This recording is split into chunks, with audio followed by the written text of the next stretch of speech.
What is up, everybody? This is Silver Spook, and this is the Silver Spook stream about the glass onion and the glass onion and kakistocracy, big fancy word, and rule by the most incompetent and malicious, which is approximately what that word means. But anyway,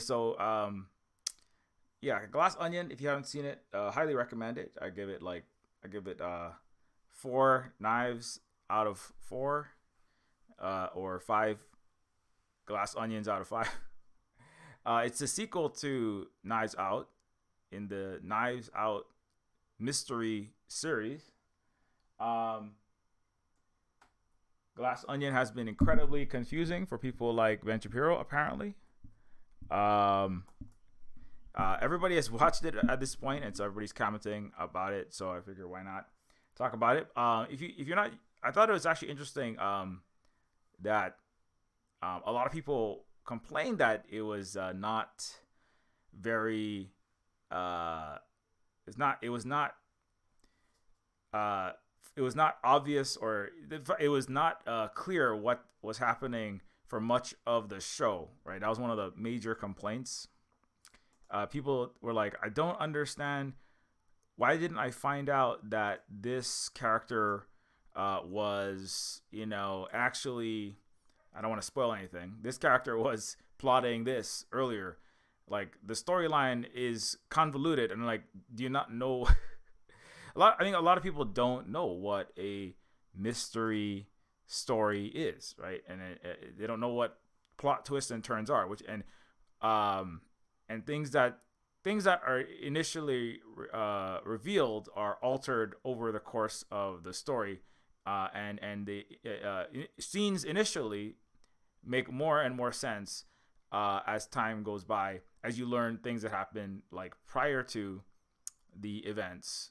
That the mystery shows and stories and books often use, right, non-linear and non-chronological storytelling as part of unraveling the mystery. So it's very twisty, it's very turny, it's not very straight line, like a lot of it's almost like not quite the anti action blockbuster Marvel movie, but kind of, because the Marvel movies, like, your Avengers, your Thors, your Doctor Strange and the Multiverse of Madness, I mean, they tend to be fairly linear. They're very like boilerplate, very like same old it's the same old schlock storyline, basically, and they're very straightforward. They just like Thor has a lot of internal turmoil, and he's not sure who he's gonna be, and Daddy has to, and he's not quite worthy of the giant space hammer, and Daddy throws the space hammer from his home alien planet to Earth, and he has to go, reclaim his rightful place among the space Aryan pantheon, and it's kind of like, it's very much like a straightforward storyline, and it's very linear, chronological for the most part. Avengers is like, there's big bad space Russians or space Chinese people, and the Americans, and the Captain Capitalism, Iron Man, and Captain Imperialism, and Captain America, are gonna go punch them really hard and beat them up. And that's basically the story. And it's very obvious, it's very clear what's happening. There's the good guys, the Americans, capitalism, military industrial complex, Iron Man, and then there's bad people, everyone else that isn't in the Western rules-based order, and they're all clearly demarcated as bad, and they're evil, and then you got to go punch them really hard, or throw hammers at them, or shoot rockets from your butthole, or possibly your elbow, or proton cannons, or maybe, turn into a 2-ton hunk of green meat and like smash them like a Hulk. But either way, it's very clear what's happening. There's good guys and bad guys. Good guys kill bad guys or beat the crap out of bad guys. And the mystery stories are very much they're very anti action blockbuster Marvel-y, Disney-y movies. You know, they're very much like, who is the good guy? We don't know. Who is the bad guy? It's not clear, right? Is it Edward Norton's billionaire, billionaire island having yacht, you know, peddling, very Elon Musky sort of character? Is it him? I don't know. Is it Dave Bautista's flamboyant man-child right-wing podcaster? You know, in his mommy's basement. They got a very fun character. I don't know. Is it? You know, who done it? It's like Clue, right? Who did it? Who is the criminal? Who is the person that is in the wrong here, and who is the person that is saving people? It's not clear. It's a that's part of the mystery, right? I think that and the mystery has not, like, the mystery stories, which has like a lineage through noir and actually a lot of cyberpunk, especially the original stuff, has a lot of tendencies. It's a very gray area, like film noir, right? Like the Bogart and the Chandler and the Humphrey Bogart's shows are about moral gray areas, and it's unclear exactly who is right, who is wrong, and a lot of them are mystery and detective stories. You know, a lot of times it's dudes in trench coats, existentially, pontificating as they walk down streets, kind of losing their minds after coming back from imperialist wars like World War II. And then also doing detective work. But they're very gray. It's unclear what's right or wrong. Part of that was because it was unclear what was right or wrong. What the so-called great civilized advanced nations were killing hundreds of millions of people, and American, British, French soldiers were off in wars, figuring out they're fighting often on the wrong side, and their own countries were not great countries, and they're coming back with these moral ambiguities, right? Who is the Western democratic liberal order the more advanced than these other evil communist countries, or are we on the right side? Because I don't feel like we are. I feel like we were fighting with fascists. I feel like we were actually doing colonial plunder and murder and destruction, and we use chemical weapons on innocent civilians. We Americans, we British and French, right? Our token friend for sometimes the Japanese until they're not. I don't know, right? You come back from the war. You come back from the great Captain America superhero, good guys and bad guys. That's what it is, war propaganda, right? You come back. You have a very clear America is the good guy. Captain Britain and France are the good friends of good Captain America. Captain Silicon Valley and Captain Wall Street are the good guys. Capitalism is the good guy, right? Big tech is the good guy, Iron Man. And then you go fight a war. And when you come back from the war, you're like, oh my God, what was I doing there in Vietnam? What was I doing there in Iraq or Afghanistan? I don't know. Let me wander through the city, a broken shell of a human, and solve mysteries with my great propensity for violence and undealt with therapy-less trauma that I hold after killing innocent civilians for the West. Right? And that's what the mystery story, right? The noir story, the detective story, the Maltese Falcon, where Humphrey Bogart is like hunting down a very expensive rich dude's falcon, getting entrapped by femme fatales and being led astray here and there, all while pondering his existence, coming back from a horrible war, fighting for who he discovered is actually the bad guys, right? And then so the noir is a story about the I would argue the discarded stormtroopers of empire with like latently unexploded like bits of shrapnel and bullet fragments inside their heart, like literally sometimes, like in Iron Man's case, but that's a bad example really, but it's like literally with pieces of grenades like stuck in their leg, and then eventually and then causing them all to question, right, everything that they thought that they knew, right? And then so a lot of the moral ambiguity, we have like the police are working against justice, right? The mayor is, and the governor and all of the senators are all corrupt and they're all bought off, right? And but that's a reflection of, right, this kind of cynical noir view is a reflection of people who were American, British, French, fed this story of the great Western democratic, capitalist, advanced civilized countries fighting evil communism, fighting evil Russians, fighting evil Chinese, fighting evil, fighting evil doers in, whatever, Middle Eastern country, evil Muslim terrorists, evil South American drug lord, and then they go and they fight and they come back and it's like, wait, I don't know if I was on the right side. All right. And so that's and I think that's confusing for people who have been consuming vast quantities of Marvel superhero movies, right? And Transformers, right? There's Decepticons and then there's Transformers, very clear, right? The closest you get, maybe Captain America: Civil War, but like that's not the most popular one, and that was a kind of a one-off. And then we're back to war propaganda and rah rah America. And also, the problem is not that there's any problem in America. The problem is that there's too many Nazis still hanging around, right? Even the Star Wars, right? It's like the closest we get is like 8. Rian Johnson, who directed Knives Out and Glass Onion, he directed the most hated Star Wars. It was number 8, where you actually have super rich kind of space Wall Street, that Monte Carlo, giant Vegas casino planet, right? Where these ultra rich dudes who look like Mr. Peanut or the Monopoly Man, right? They're just swimming in dollars, making money, arming both sides of the galaxy's warring factions, right? Arming Imperial soldiers, arming rebellion, making money on all sides, and then this underclass of slaves under them are like rising up against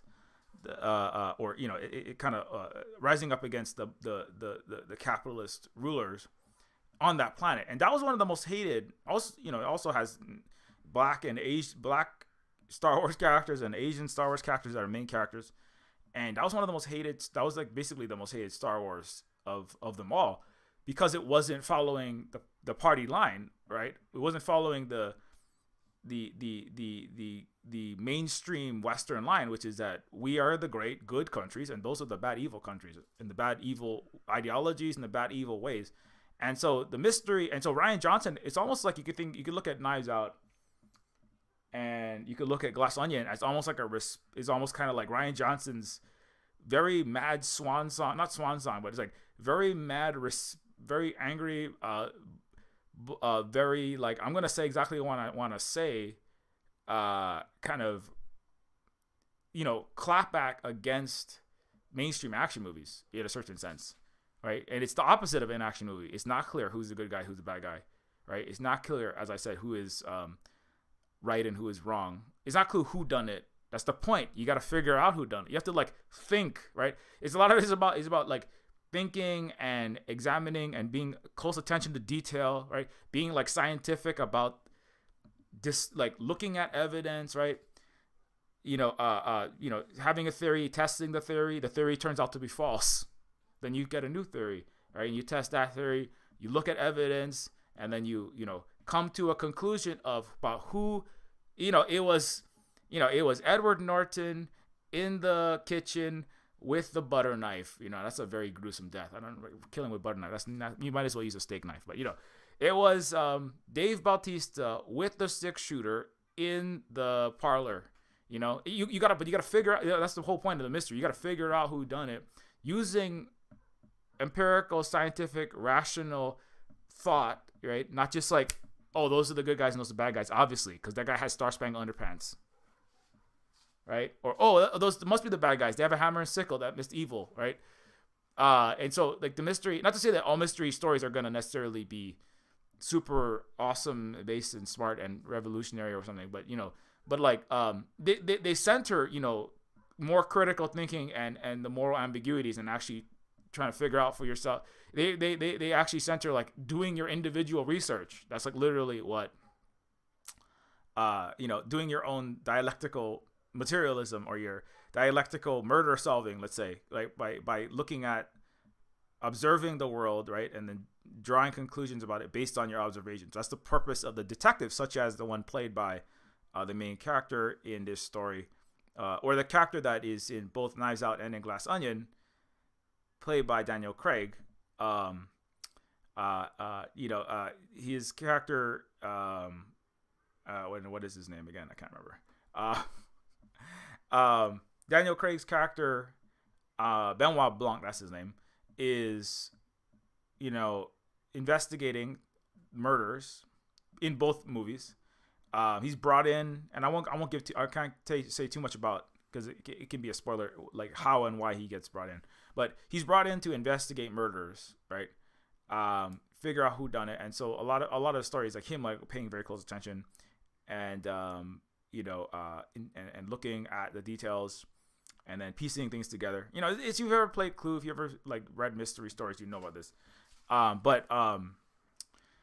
so his character, just to dive more into specifically this story, his character is talking to Dave Bautista, or I'm sorry, his character. Let me rewind a little bit. His character is brought in to investigate the ostensibly he's brought in to investigate a future murder. It's kind of funny, of the incredibly wealthy character played by Edward Norton. Okay, so let me just get the Glass Onion story. Make sure I'm getting this correct.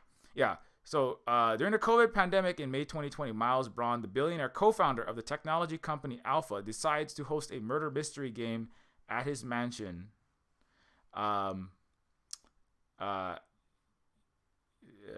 Where's the rest of that?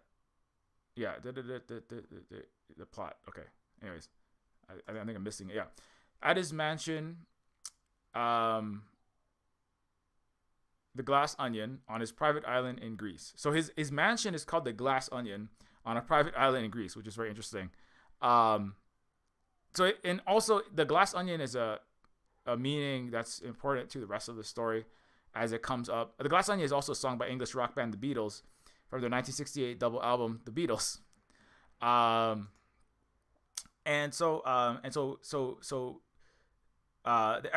Edward Norton character, the billionaire, this is his private island, right, in Greece.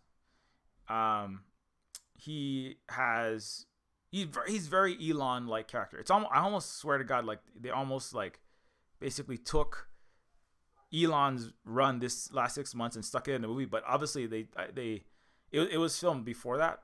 It was actually filmed, like a lot of it, in 2020. But it's relevant to Mark Zuckerberg. It's relevant to all the billionaire class of people. But let me just see. So anyways, but in the very beginning, you have this. There's a lot of there's like a lot going on in this movie. But I want to just, because I brought up Kakistocracy, I was trying to focus more on that concept, right? So just for those people who don't know what that is. So Kakistocracy is government by the least suitable or competent citizens of a state. The danger is that this will reduce us to Kakistocracy, a state or society governed by its least suitable or competent citizens. The modern regime is at once a plutocracy and a Kakistocracy. I wonder who that's talking about. I'll give you a hint. It's not a 1.4 billion person country. It's the one that you're probably from. But anyways, and you probably know that. You don't have to be told that. It's interesting that they put Trump on top of it, but it's not just Trump, obviously, right? But Kakistocracy is just a fancy word, like so. See, yeah, Kakos is of bad nature, but also it like the Kako demon in Doom is it's kind of a reference to that. But Kakos in Greek means let me look that up exactly so I don't get it incorrect. Not that one, the other one. Bad, worthless, useless, a measure of appearance, ugly, hideous, circumstances, injurious, wretched, unhappy, as a measure of character, low, mean, vile, evil. So it's ruled by vile, terrible, nasty, and incompetent, useless, worthless people. Doesn't that sound like the United States and the Western world is ruled by idiots, right? Morons, malicious morons, right? And so the Kakistocracy applies to the Glass Onion, in the sense that the Edward Norton character from the very get-go, right? The character in the upper right, the black, he is a material scientist who is inventing a solid form of hydrogen fuel that's going to be like a revolutionary clean energy, near infinitely accessible source of electricity, etc. Right? It's like the miracle code fusion ultimate energy technology, right? And the black scientists work on a variety of technologies for the billionaire Greek island owning Edward Norton, right? And let me see if I can get like an actual let me see if I can get the glass onion scene.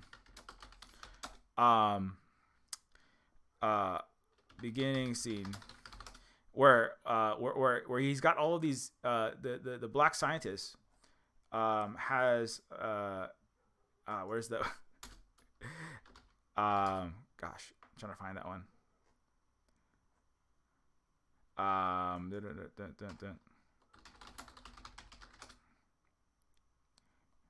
Yeah, trying to find that scene. Anyways, I'm probably not gonna be able to find it. But anyways, so in the very beginning, the black scientist is being told, I want you to invent, like, he has this notepad. He has like a piece of paper, right?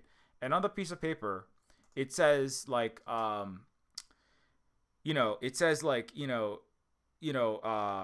train, like it says like self-driving cars but on rail tracks, and it's like you mean like trains, like, and it's like dialogue what is it, AI plus animals equals dialogue. It's just like random ideas, they're almost like AI prompts for bogus AI art, like I talked about in previous streams, right? It's just some random idea that the billionaire Elon Musk he had while he was smoking, talking to Joe Rogan. It was like Mark Zuckerberg, right, sitting in the back of his multi-million-dollar luxury limo or yacht, and just going, I've got a great idea. Let's put people's heads, let's put circuits in people's heads, and then make them all be mind controlled by me. And but let's pretend like we're gonna cure cancer and clear up people's headaches with it, right? And then like Elon Musk is like, I know, I've got a good idea. Let's have a cyber truck with bulletproof windows, and you got to make it tomorrow.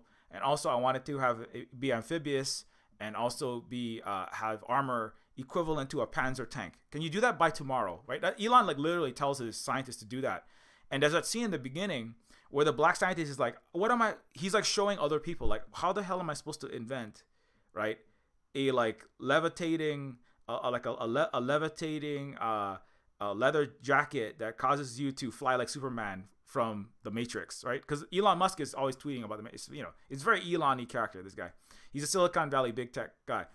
And the black guy's like, I can't, that's not possible. Like, I'm a scientist. I'm not a freaking genie like in Aladdin, But this Mr. Genius billionaire is coming up with all of these like nonsensical ideas that barely mean anything. And occasionally I'll make a thing like he says, NFTs for children, and that seems to make him some money. So I guess he's not a completely useless, but and it's like, but it's like, it's clear that what the richest, most powerful dude in the Western capitalist world, I should say, does is basically, he's not very smart. He's not very useful. He's not very talented at anything. He just throws out ideas, and all of the people around him. So there's the black scientist, all right, who is just trying to invent things that the guy says, and then he gets punished when he doesn't, like when Elon got mad and stormed off of a TED Talk once, when that there was that bulletproof cyber truck window, Elon demanded that he have a bulletproof cyber truck, right, that comes with armor glass, and the glass, when he had a big TED Talk, he threw like a very hard, solid object at it, and he shattered the window. Like, he didn't even shoot it with a bullet. He just like he just threw a rock at it. But the actual engineers who were working on the Cybertruck, in fact, said, Elon, this is not possible for us to create this vehicle you want and have it ready for a show in like less than a week, right? But so he had this show. It wasn't bulletproof, and then he stomped off and like threw like a little child tantrum. Like that's Kakistocracy. Is you being run by little children who throw tantrums when they don't get what they want in the next 5 seconds. That's like, if you ever had kids, we have 2 kids, and there's a point where they would throw tantrums when they're when they're 3, But Elon is like a giant 3-year-old malicious idiot that breaks his unions, backs slavery and coups and gets people killed across the world and enslaved for his profits, like in Bolivia and it's lithium, right? And he even said that out loud: we'll coup whoever we want and murder all of your indigenous people and the socialists, like Elon got done in Bolivia. And he runs Tesla, he runs SpaceX, he runs Twitter, right? And if you're on Twitter, you can see Kakistocracy in action as $44 billion of values plunging, taking a nosedive, kind of like Tesla stock, right? Or F-35s for that matter. We shouldn't it's not just Elon. This is just the Western capitalist world, right? It's really like this YouTube, this Silver Spoon video makes itself, really. Because I'm often talking about this topic anyway. Also, what's up, Big Tio? But anyway, so the scientist that is tasked with trying to invent the technology is communicating to his fellow employees, right? Because the reality is, every single person, with the exception of the actually I shouldn't say every single person, but all the main characters that are not like Benoit Blanc and his client are coming to this island, right? This private island. Let me see if I can get a picture of that. So so all of the members of the Glass Onion are coming to this private Greek island. Like, and this is a picture of it right here, right? And each one of them, right, in the Glass Onion of Miles Braun is somehow an employee of some sort, right? So they even if they're not directly like, working in his office tower, they're somehow they're on his payroll, right? They're taking money from him. As the investigator Benoit Blanc says, you're all you're all sucking on your daddy's golden teat, right? Which they all are. They're all paid by the billionaire,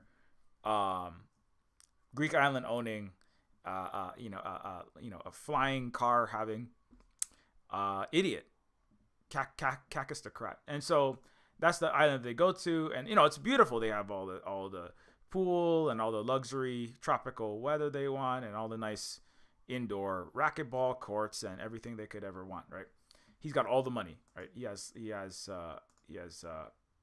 many boats, as many luxury yachts as they could ever ask for, and so as long as they do what he says, obviously, right? And the thing is, a lot of them actually were friends in the very beginning, right? And that's kind of the story. Is they were all friends in a bar somewhere in California where they originally met, right? And but one of them got super rich, right? Obviously the white dude, right? The white malicious idiot got rich. That's just normal, right? It's just the MBA white dude gets rich, and everyone else works for him now, in some capacity. So on the right you have the scientists inventing technology, and there's an important part in the story where the black scientist says, hey, you know what, actually, Mr. Braun, I mean, buddy, I don't think that we should work on this technology because this new solid state hydrogen fuel is untested, is dangerous. It's still in an experimental phase. We can't just roll it out. And the billionaire says, no, we have to roll it out. We have to roll it out. Look, we're going to roll it out. It's fine. Just ignore evidence. Like, again, ignore science, ignore evidence, ignore rationality. I want to look cool at the next big party. When I talk to Jared Leto, makes my hair conditioner, and I'm gonna see the Pope and President Biden, and I want to impress all my friends at the G7 and whatever huge fancy meeting of rich planetary capitalist rulers, And so I need you to finish that hydrogen technology. Like it's basically what Elon has done this. Not just Elon and other tech magnates have done that. They just said, you're gonna finish this now because I want it done now. Even Mr. The guy who owns the Amazon corporation has done that kind of thing. I want to roll this thing out now. I want to have AI automated Tesla factories now. And Elon actually forced that through. And what happened was the Tesla factories produced like half as many cars and many broken cars because Elon demanded that it be fully robotized, not instead of only partially robotized with some human beings operating various programs and stuff inside the building. Elon demanded that Tesla fully robotize all of the building, no humans in it, and it ended up like destroying many of the cars, and the cars are coming out slower, right? So literally, he caused his own company to be less productive. That's kakistocracy, right? By micromanaging and believing he was smarter than actual trained engineers and scientists that are specialists and competent in their field. By putting his own incompetency, right? He caused less. The reason why a lot of Teslas, like 500,000, have like set people on fire, exploded, driven away at 200 miles an hour, and run over children, right? You've seen videos of this. You should watch some videos of this. You should. Tesla is incredibly dangerous. In fact, nobody should ever buy one of those cars. And interestingly, now that Elon owns Twitter, every time you turn on Twitter, you're forced. Elon has altered the algorithm, so within the top 5 tweets, every time you turn on your Twitter timeline, there's a Tesla promoted tweet that gives it a good rap. Like, look at the Tesla is saving lives. Tesla cures cancer by driving this chemotherapy vial in an automated way from this hospital to that hospital. And it doesn't show all the 25 children that were run over while the Tesla was driving from this hospital to that hospital. But obviously I'm joking about that last one, but I'm not joking. The Tesla has killed many people. Its self-driving capabilities, and it literally sets its passengers on fire. A lot of people get Teslas and the car's literally falling apart. Like, you can just you take a little bit, you grab the piece of rubber around the window and it just falls right off. The doors just fall right off. The trunk just falls off. Like, you open the trunk and the trunk falls off. It's like a joke, but it's not. It is a joke. Elon and the West is a joke. Capitalism is a joke, and Elon by extension is a joke. But it's not that funny because people are dying. But and so the Evernorth character, right, like that is telling the black scientist that's actually competent, right? You gotta finish this hydrogen power right now, because I want it right now. I don't care if it was a bad idea to begin with. I don't care if it's not properly tested. I don't care if you haven't done double-blind clinical trials. Just roll that medicine out, because I don't care. I just want to look cool with all my friends, right? Elon, all he wants to do is like have a hit tweet, but he can never do it because he is incompetent. He's useless. He's not funny. He's nothing. He has to pay people to clap for him, right? But that's just not just that. Again, that's all of those people. And so Miles Brown says, no, I can't. I'm sorry. So the black scientist, let me see if I can the black scientist, no, I can't do that. I can't. Shattering hydrogen myths and Glass Onion. So he's talking about the hydrogen technology. I'm sure I can find that scene.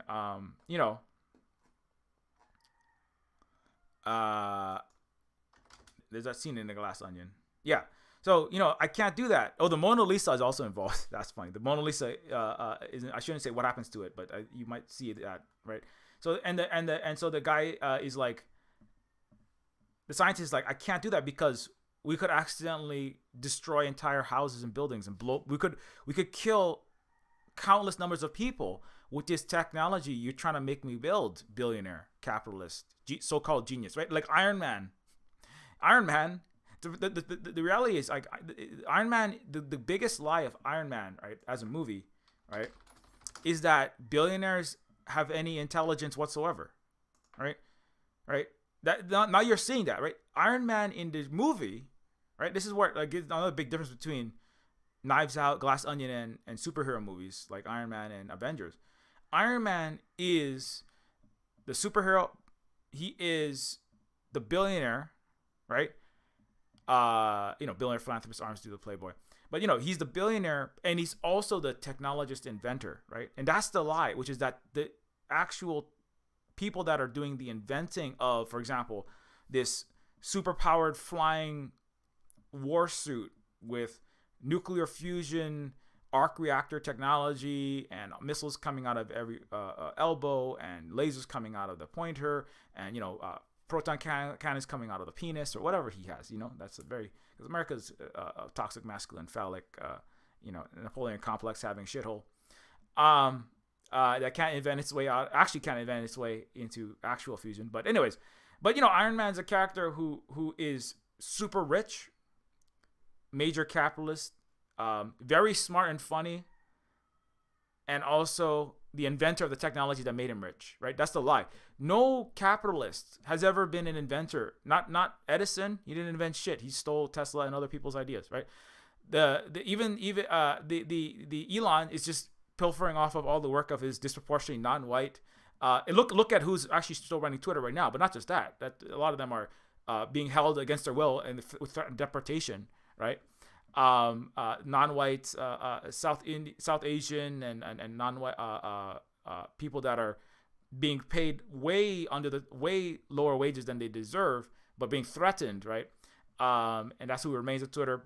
But not just that, just generally, Elon, and capitalists, the people that actually invent the technologies that make them wealthy, right, are not the wealthy themselves.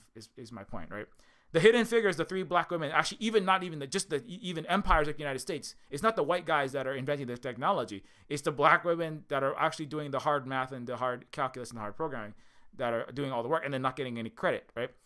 And so the Iron Man is the lie, because Iron Man says rich white guys who have made money being great entrepreneurs, great business leaders, are also competent at anything other than being greedy pieces of shit.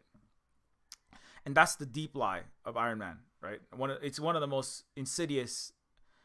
It's like Ayn Rand couldn't have written Ayn Rand, the famous anti-communist, right, that defected to the United States. Atlas Shrugged. It should be Iron Man Shrugged. I mean, Ayn Rand is probably applauding in her grave for Iron Man, because it's a genius. It's a genius capitalist imperialist propaganda, because it's that's really what it's saying. That's really what Iron Man is saying is that money and wealth, prosperity under capitalism, right? Meaning, private interest, individual private ownership, right? Vanderbilt's, the Carnegie, the Elon, the Bezos, right? The Gates, all the characters in Neofeud, right? The Gates, Walton, the Koch Jobs empire, and the Clinton Bushes, right? Individual private ownership and capital accumulation is deserved, right? Is deserved because that individual is so, like, Jeff Bezos is $100 billionaire, right? Elon, I think, was at 130. I think Bernard Altran is there's another guy who has a very similar French name, but it's actually a French guy. Because Elon is so terrible, a French guy has no. The Anglo-Saxons are all crying in their $500 wine right now. They're all crying in their $500 wine and their sugar water fucking Coke, right? They're all like, putting on their Mickey Mouse ears, pretending that their cultural imperialism still is still hard, but because a French white guy is now the richest. It's still a white guy, but it's a French. What the hell is his name? Bernard Arnault is now the richest man in the world of Louis Vuitton, etc. Fashion brand magnate. I believe his net worth at the moment is $181 billion. It was Elon and it was Jeff at one point. But this stuff is exactly where their wealth is. It's not that it's fluctuating all the time, and it's unclear how much wealth they actually own. But in terms of on paper, his net worth is now a French guy, because not because I think that he was so extra successful in business particularly, but because the American / apartheid beneficiaries Elon and Mr. Bezos, etc., have their own internal failings as well as making themselves look stupid, and the collapse of the U.S. Infinite, central bank quantitative easing infinity bubble that's throwing free money into the stock market and then causing mass share buybacks, corporate buybacks, et cetera, and just jacking the price of the stock market. The Dow Jones collapsed this year. It's hit peak, and the tech stocks in particular taking a big hit. Hundreds of thousands of employees laid off, right? All that kind of stuff means that now there's another white guy who's the richest. But I mean, it doesn't make this guy any more competent than Elon. This is just some privileged old neo-feudal, capitalist, colonial, racist, imperialist shitbag. That's all anyone who has ever been powerful in the West has ever been.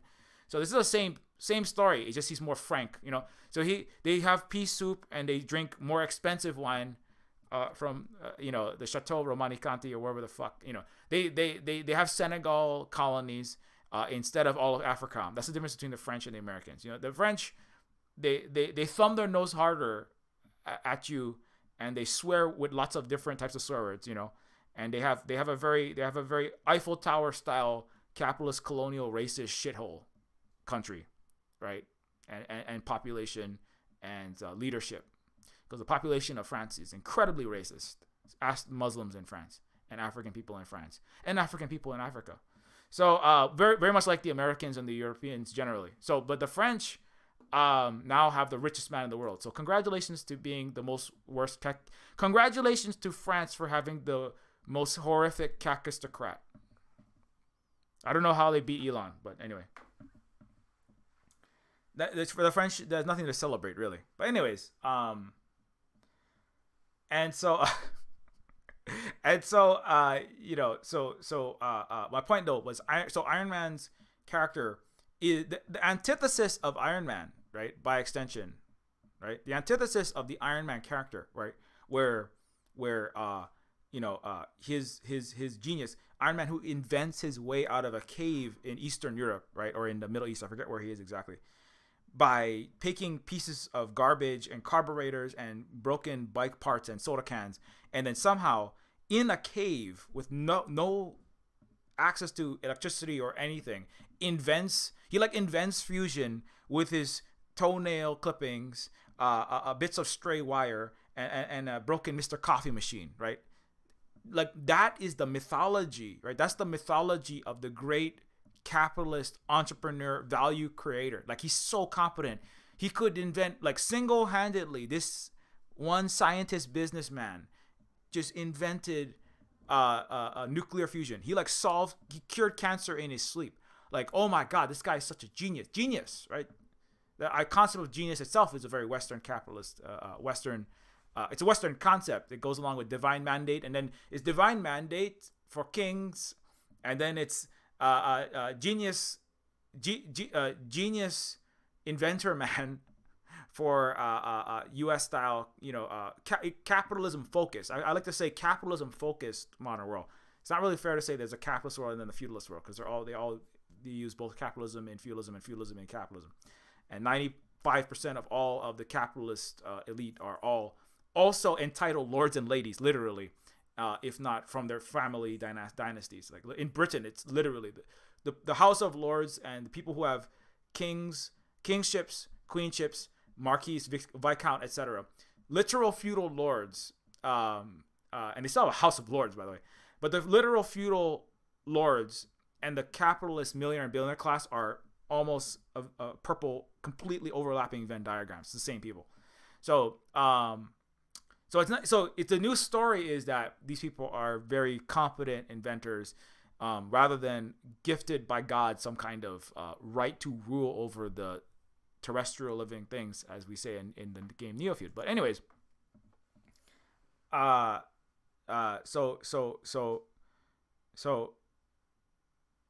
as I said, right, Glass Onion in a lot of ways is the anti-Marvel movie. It's the anti-Disney movie. It's the anti-action. It's the action hero, good guys, bad guys, good rich capitalist white man against bad evil space Russians and space Chinese like Thanos and all of his unnamed hordes of mindless despot run authoritarian regimes, and everyone's the same. Nobody knows the faces of the people that we're killing. We're just killing a bunch of evil space somethings, right?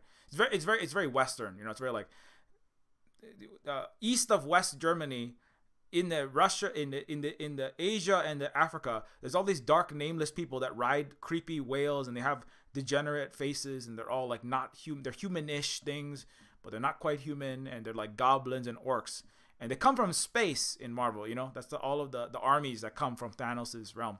And who knows who they are? We just got to kill them all, because otherwise we'll have evil communism, and we'll have evil socialism. We won't have rich, white, funny people. Like, see, Robert Downey Jr. is actually pretty good as a stand-up comic, right? It's all theater, right? So Elon likes Robert Downey's Iron Man because Elon isn't funny in real life. Like, nothing he says is interesting, right? He's a complete party killer. He's not just a party pooper. He like literally murders the party, and not like, oh man, you're killing it in those khaki shorts. Like khaki, well, Elon is a kakistocracy, right? It's ruled by style-free douchebag. My great granddaddy was a British safari khaki pants wearing while he slaughtered endangered animals in Africa and brought them back to British museums and Dutch museums, right? Kakistocracy, rule by douchebag, crown jewel wearing Anglo-Saxon assholes that wear khaki pants. Kakistocracy. There's another whole level to it. Anyway. And so the khaki, you see Edward Norton wearing his khaki pants. So kakistocracy is also ruled by incompetent, terrible people, and also ruled by khaki pants. Like 1488, 1488 tiki torch bringing Jews will not replace us, Charleston Nazis, right? Wearing the khaki pants, kakistocracy. You see? Anyways, ruled by the khaki pants, coastal imperial liberals, and ruled by the khaki pants, Sig Heiling, Richard Spencer Nazis, and the Ukrainian Nazis that fight for them. Both flavors of khaki. Anyways, I'll get off the khaki soon. I should have tweeted that. That would have been, that would have been so good. But I missed. I only thought of that later on after I already put the tweet out. Anyways, so back to my story though. So the concept of him being competent is the concept of the rich capitalist dude being incredibly competent, and that's why he deserves the money, right? Elon Musk literally made 2.5 million times what his average employee made in the year of 2021, I believe. And Jeff Bezos in that same year also made $100 billion. It was approximately 3.5 million times. So the average Amazon fulfillment center worker, breaking their back, moving boxes full of Funko Pops and Baby Yoda t-shirts or whatever else they're moving in the Amazon center, one package per 11 seconds or you're fired, right? Those people they make approximately like 30,000 or less per year. And Jeff Bezos made an equivalent of, it was like 100 billion in 1 year at one point, around that, right? So on the order of 3 million times more is what Jeff makes frequently compared to his average employee. And so Iron Man suggests that like Jeff Bezos and Elon deserve that much more because of how productive they are, right? That's the deeper lie of the capitalist world, right? And so, but that's the Glass Onion. It says the opposite, which is the truth. The opposite is more glaringly obvious this year, right? It should have been always obvious, but this year it's incredibly obvious as Elon is tanking all of his stocks. In what people should realize, it's not because just Elon is incompetent that he got that Tesla stock is falling, right? Because he looks like an idiot now that he's breaking his own Twitter platform, and like half the planet couldn't get into Twitter for most of the day a few days ago. On top of everything going wrong, and he's chasing all of it, advertisers away, and lots of terrible things he's done, obviously, right? There's a litany of these things, right? Anyway, so and then all of his Tesla stock like lost multi tens of billions of dollars this year. That's part of why he's not the richest man anymore. But the question should be like, why is he have any money at all? Because he's never been competent at anything. Why did he ever have any money anymore? It's because of neo-feudalism. It's because feudal, capitalist, colonizer, racist system that has kept such a complete idiot, such a kakistocrat in flush with cash that whole time. There's no possible way that guy could be swimming with cash. Right? It's not even really capitalism. That's why I like the whole concept of capitalism itself is somewhat a misnomer, because it suggests that like the basic principle, even the Marxist analysis, maybe it was applicable in the 18th century somewhat, but not, it never really was, because it suggests that there's people that are making the products that are being made are being sold, and the difference between the amount that is being sold for and the difference between the cost of labor and the materials, right, to produce the product, the widget, whatever it is, like the car or the truck or the Tesla or the McDonald's burger, and then the amount that the revenue that is being generated from the sale, minus the cost is the profit, right, that goes to the capitalist, right? But it's actually like Elon, and I make this point often, so I won't make it too hard today, but Boeing like crashed more planes than they sold. F-35 is worth like negative tens of billions of dollars, right? Not that's the military, but still, it still applies in that sense. And the Boeing and a lot of military contractors have made negative products. The Tesla is not worth anything at all, really. The Cyberpunk 2077, like 3 times more money was spent making nothing for 10 years. And all that money was just pocketed by the CEO and the CFO of that giant AAA game company. Like, they literally took money, paid people peanuts, right? Pocketed the money and didn't make any game for 10 years. And then they finally started making a game like 3 years before the thing released. It was literally a nothing burger. It was vaporware the whole fucking time. Right? So the concept that a product is made and then is sold, and then the revenue comes back in, and then the difference between the cost of selling the product and the cost of selling the product minus the labor and the cost of the factory and the inputs, right, the materials, etc., computer chips or whatever you need to put into your phone or your game or your car, right? And that's the profit, right? That's not how it actually functions, right? You can't understand capitalism if you don't understand imperialism and colonialism. What it is the entire planet's resources outside of the imperial core is being sucked in vast mega quantities, and then huge amounts of debt or narco trafficking is killing billions of people around the world, and enslaving and shackling them to these mountains of debt. And inside the country is where the money laundering happens, pretending to make games and cars and all this shit. That's not really where the theft is happening. The biggest theft is happening in an international imperial empire sense, and a lot of it is on the back of fleets of aircraft carriers and threats of drone strikes and missiles and bombing and war. That's where the real profit happens, with actual empire building. And inside the country is where people basically jerk off and slap fight each other over who gets a bigger share of the planetary, the real theft of internationally, right? Inside of the CD Projekt companies, where everybody gets to, corporations inside of the first world are money laundering facilities. Is what it is, like real estate. Real estate is where the world's stolen coltan, copper, and silver from Africa, Latin America, and billions of people in Asia doing starvation labor, etc. And then it comes into real estate in New York, in London, in Washington, in suburbs, in Michigan, in Cincinnati, in German middle class racist neighborhoods, and French douchebag filled chateaus. And all that money gets stuck and it gets bumped, and it goes into ever-increasing pyramid scheme real estate in the first world. That's what real estate is for. And corporations are another place to park mountains of $450 trillion of stolen global South and global East wealth, right? Everything inside is just is a kakistocracy. So it's the first world is the court of Versailles, right?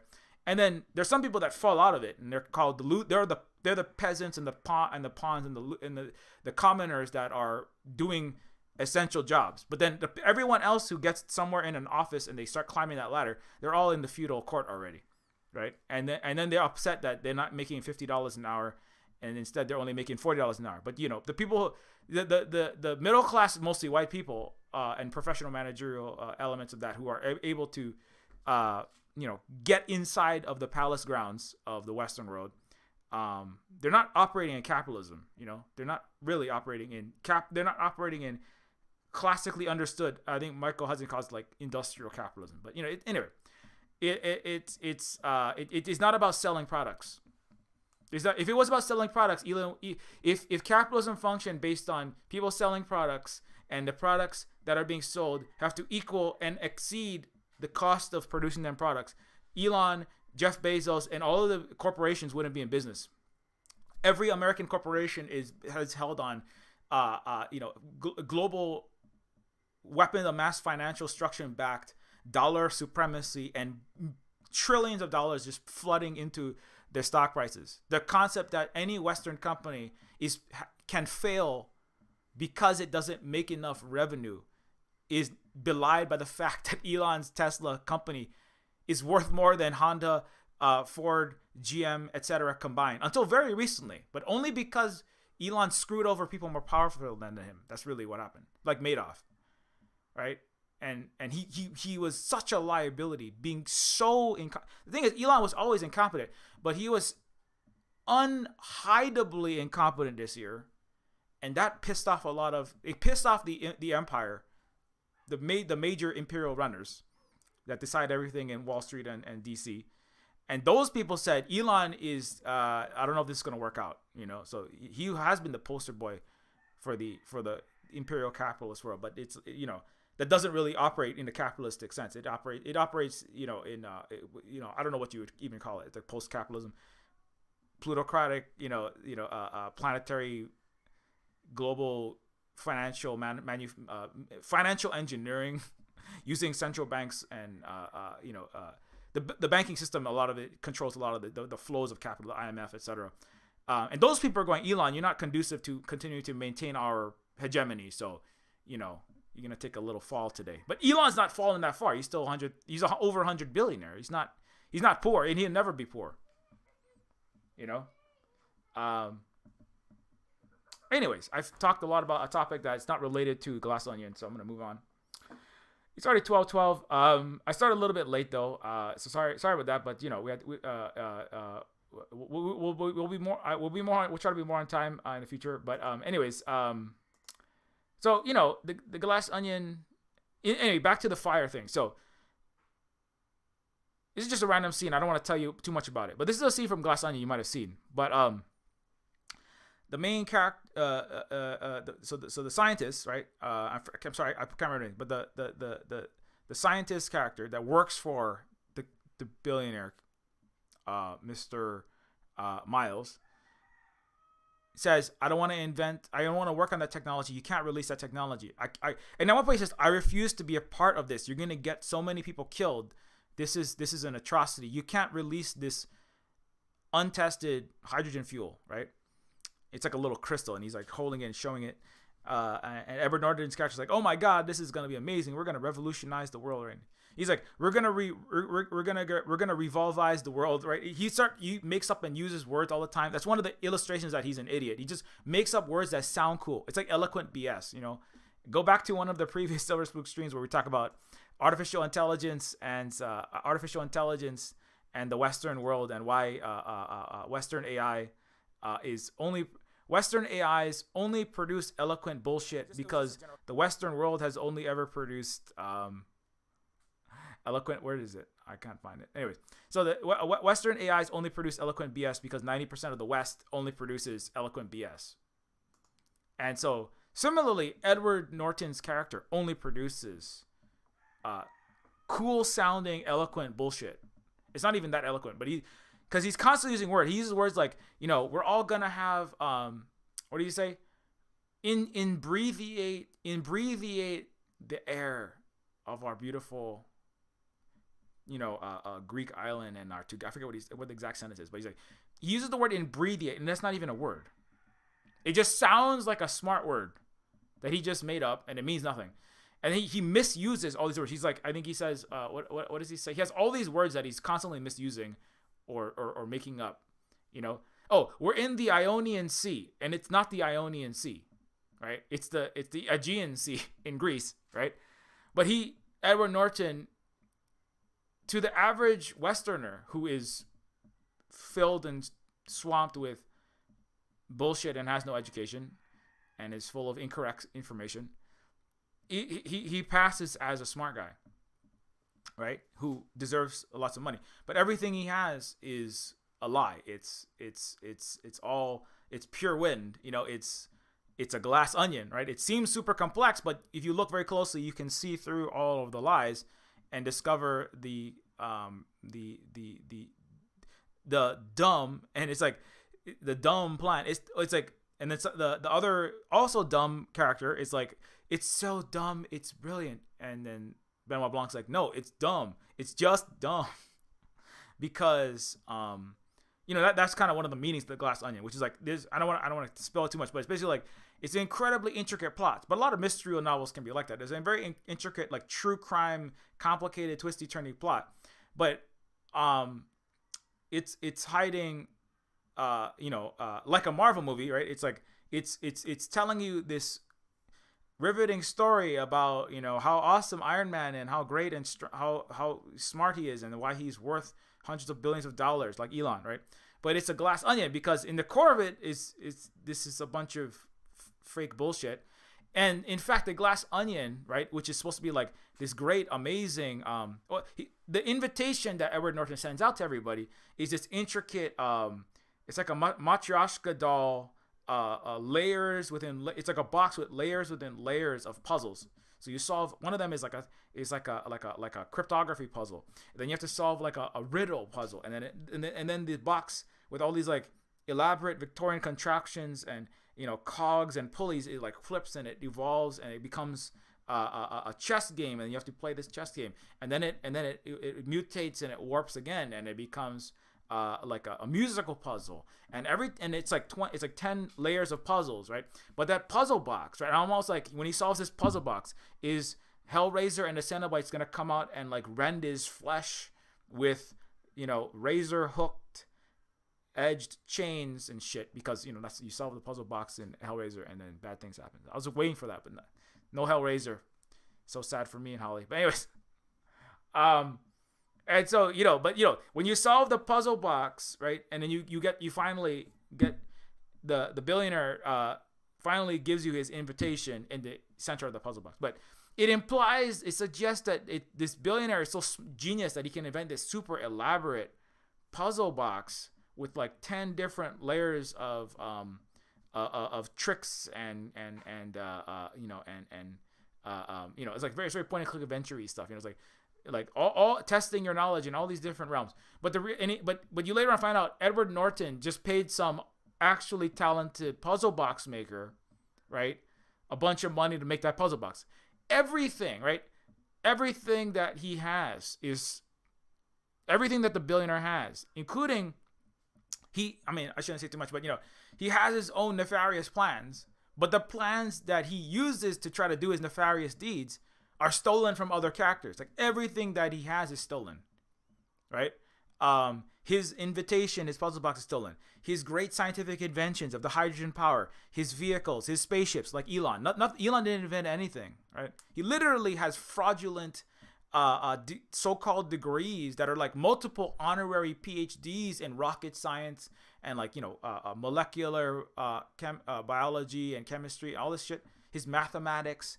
Elon doesn't know any of that shit. He literally paid other people to gift him degrees, and universities are Western accredited American and other universities are complicit in fraudulently crediting Elon with PhDs. So the Western, I'm talking about Western academia. Western academia is complicit in fraudulently pumping up Elon's intellectual abilities. Not that I believe that a Western degree is worth anything. If you get a Western degree, there's a high likelihood you're actually stupider than if you don't have one.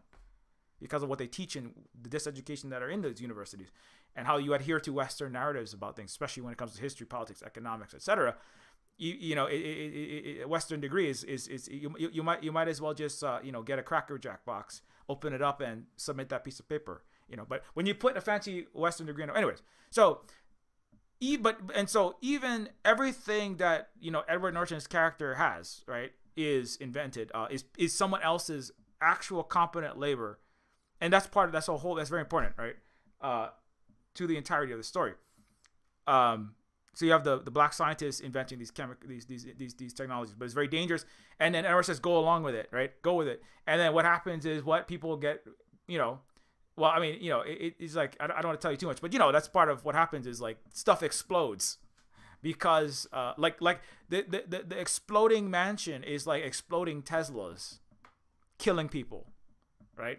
It's like all of those great inventor guys, right? It's like all of the Boeing planes where the capitalist owners, right, and executives cut corners, use literally like, as I often bring up, the equivalent of like Mountain Dew cans with duct tape on RC motors, and then they literally crash planes and kill people. There are multiple plane crashes from the Boeing 737 MAX because the company wanted to make a lot more money, and they rolled out broken technology and people died. And also they lost 40% of their entire stock market value because of that. And also the planes were all grounded. And so anyways, countless horrible things have happened because of this. And so that's kind of like the fire, in a lot of ways, and the danger of the meddling of the wealthy in their own businesses, right, is part of this. It's one element of this, of Glass Onion. And then also you have so you have the scientist, and then you have Dave Bautista's character, who is also a friend of Edward Norton. He has one of the best characters, really, because Dave Bautista in the very beginning is in front of a camera, right, in a house. He's got all of his tattoos, his shirt off. He's got his like jacked up, roided out 20-inch biceps. Like he's like selling alpha testosteronator pills and MREs. He's palling around with Jordan Peterson and Joe Rogan and Ben Shapiro. He's like a right wing dude bro, crypto bro, financial muscle man. Women are the problem, and women have to go back to their natural habitat, which is in the kitchen, and men naturally dominate in workplaces, in offices, in science and technology and engineering and math.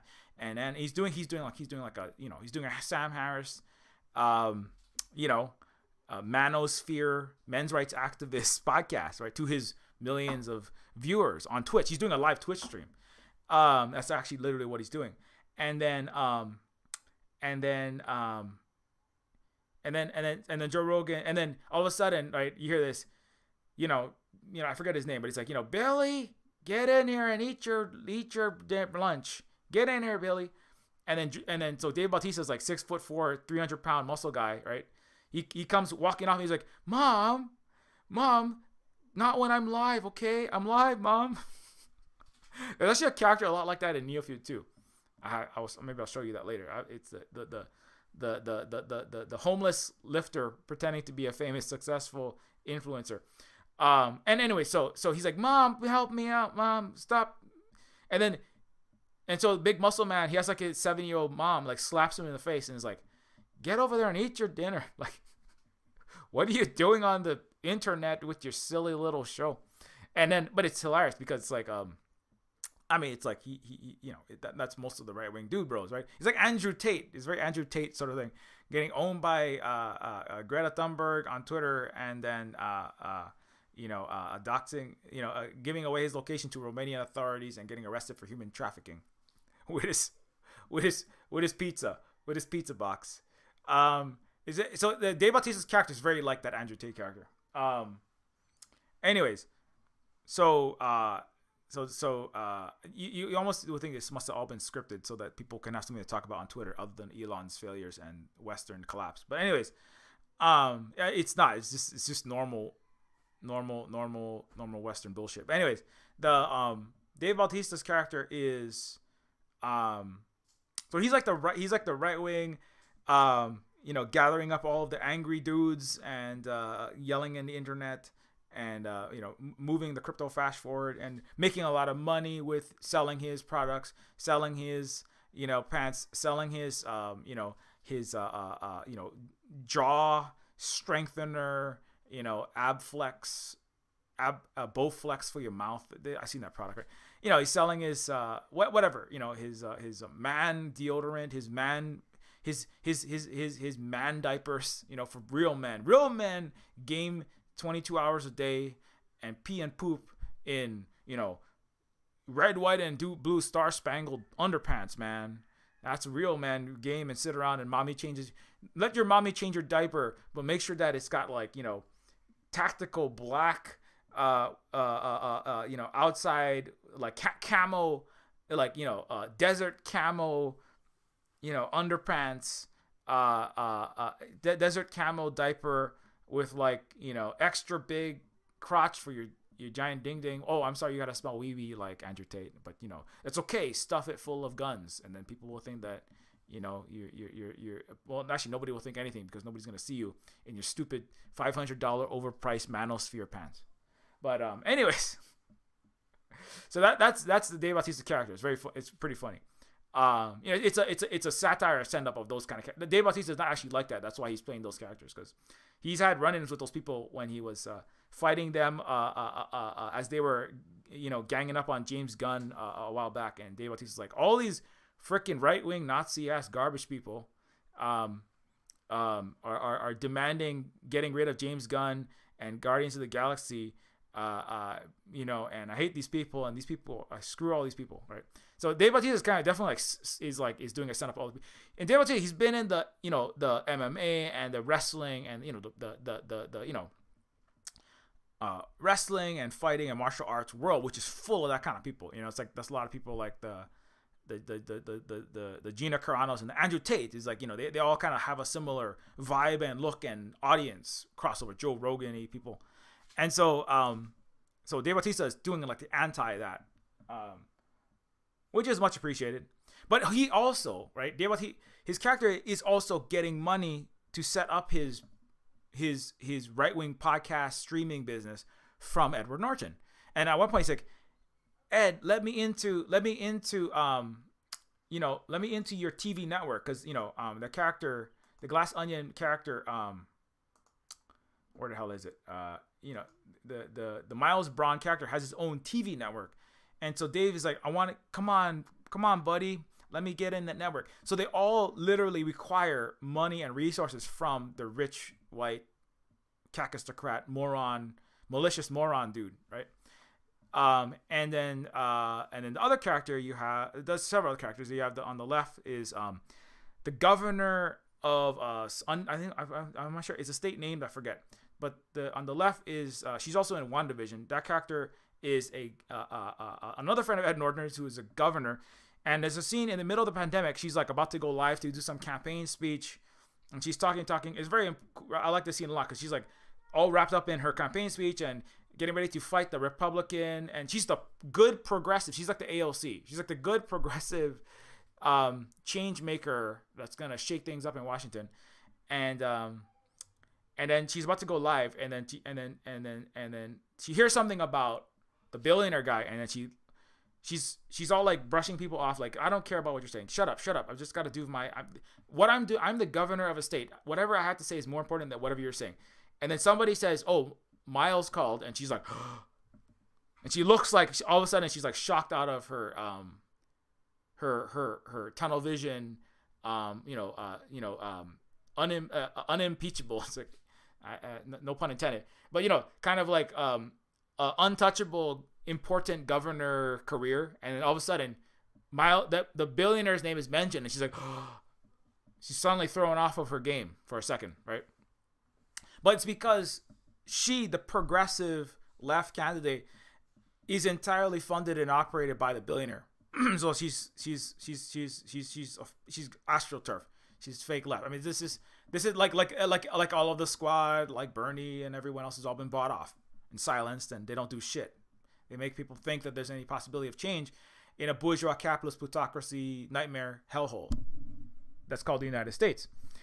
But anyways, so and then there's a celebrity character beneath who is like she's like a very airhead. Is it Kate Hudson that explained that? Yeah. And so that character, she is constantly she's like hanging with all of her rich friends. It's like very much like a modern Great Gatsby scene. She's in like a huge party with all these fancy people in all of their beautiful designer clothes in a mansion somewhere, talking about, oh no, I said something and I got canceled on Twitter. I only wore blackface at one time. Completely out to lunch into what's happening in the modern, pop culture, music, movies industry. But she's like hanging out with all these rich people and complaining about how hard her life and how boring her life is, right? Being a nothing person, just being another Kardashian or whoever the fuck, right? And Kate Hudson also, there's a lot of like there's a lot of self references. I think the products that she's selling is another product that she actually has the real Kate Hudson has a product line in that same of that same style. I can't remember what it was, but anyways, but her character is like the celebrity edge of the spectrum that's constantly that is also put in power, right, and maintains her status as a popular cultural icon, like an actor in Hollywood, like a famous musician, right? Only as long as you do whatever the rich say, the billionaire friend that she has says. And so she goes to the island as well, and all of these friends, and then there's David is Dave Bautista's character and his girlfriend, and then anyway, that's most of the characters. But the main ones are those core, which is that like the scientists, inventors, the who are like upset constantly at their employer, but they need a job to survive under the capitalist world they live in. The Dave Bautistas, the right wing dudes. It's interesting because at one point the progressive left governor politician, it says, "Oh my God, I can't be seen in the same room with the right wing gun toting, Republican dude bro." Right? As she says, like, I can't be seen in that same room. I'll lose my job. But it's very important. The reality is the right wing and the left wing all taking money from the same people. Like literally, Fox, the CEO of Fox News and MSNBC are good friends. I don't know if you know that, but they're actually like they work together because they make money lying everyone into wars from the right and the left angle. They make money with every time everyone opens their eyes and looks at how mad the Fox News is at the conservatives mad at the liberals mad at conservatives. Nobody's making any change. They're just screaming at each other. And the CEOs of both companies are making tons of money, and actually they like each other to exist because it makes it seem like there's some kind of lively debate in the West and in the United States in particular, which there isn't. Anything that they say comes out of either of their mouths is meaningless, nothing, and lies. So, but that's the most watched shows are Tucker Carlson on Fox News, and MSNBC is not the most watched, but a lot of people still having their minds bombarded with nonsense and false information and imperialist propaganda from all sides, right? One of them is more, let's fight Russia. Fox News is let's fight more China with billions of dollars in capitalism, and the MSNBC is like, let's fight more Russia. But that's the only difference, right? And a few other minor surface differences, right? The Empire is let's fight Russia and China. That's what they're trying to do. Not very competent though, but that point where the billionaire has both the far right political and the left political spectrum in his mansion, begging him for money, is a very important part of that story. Hey, what's up, McLovin? Also, good, always good to see our supporter and comrade McLovin. Anyway, so that happens. There's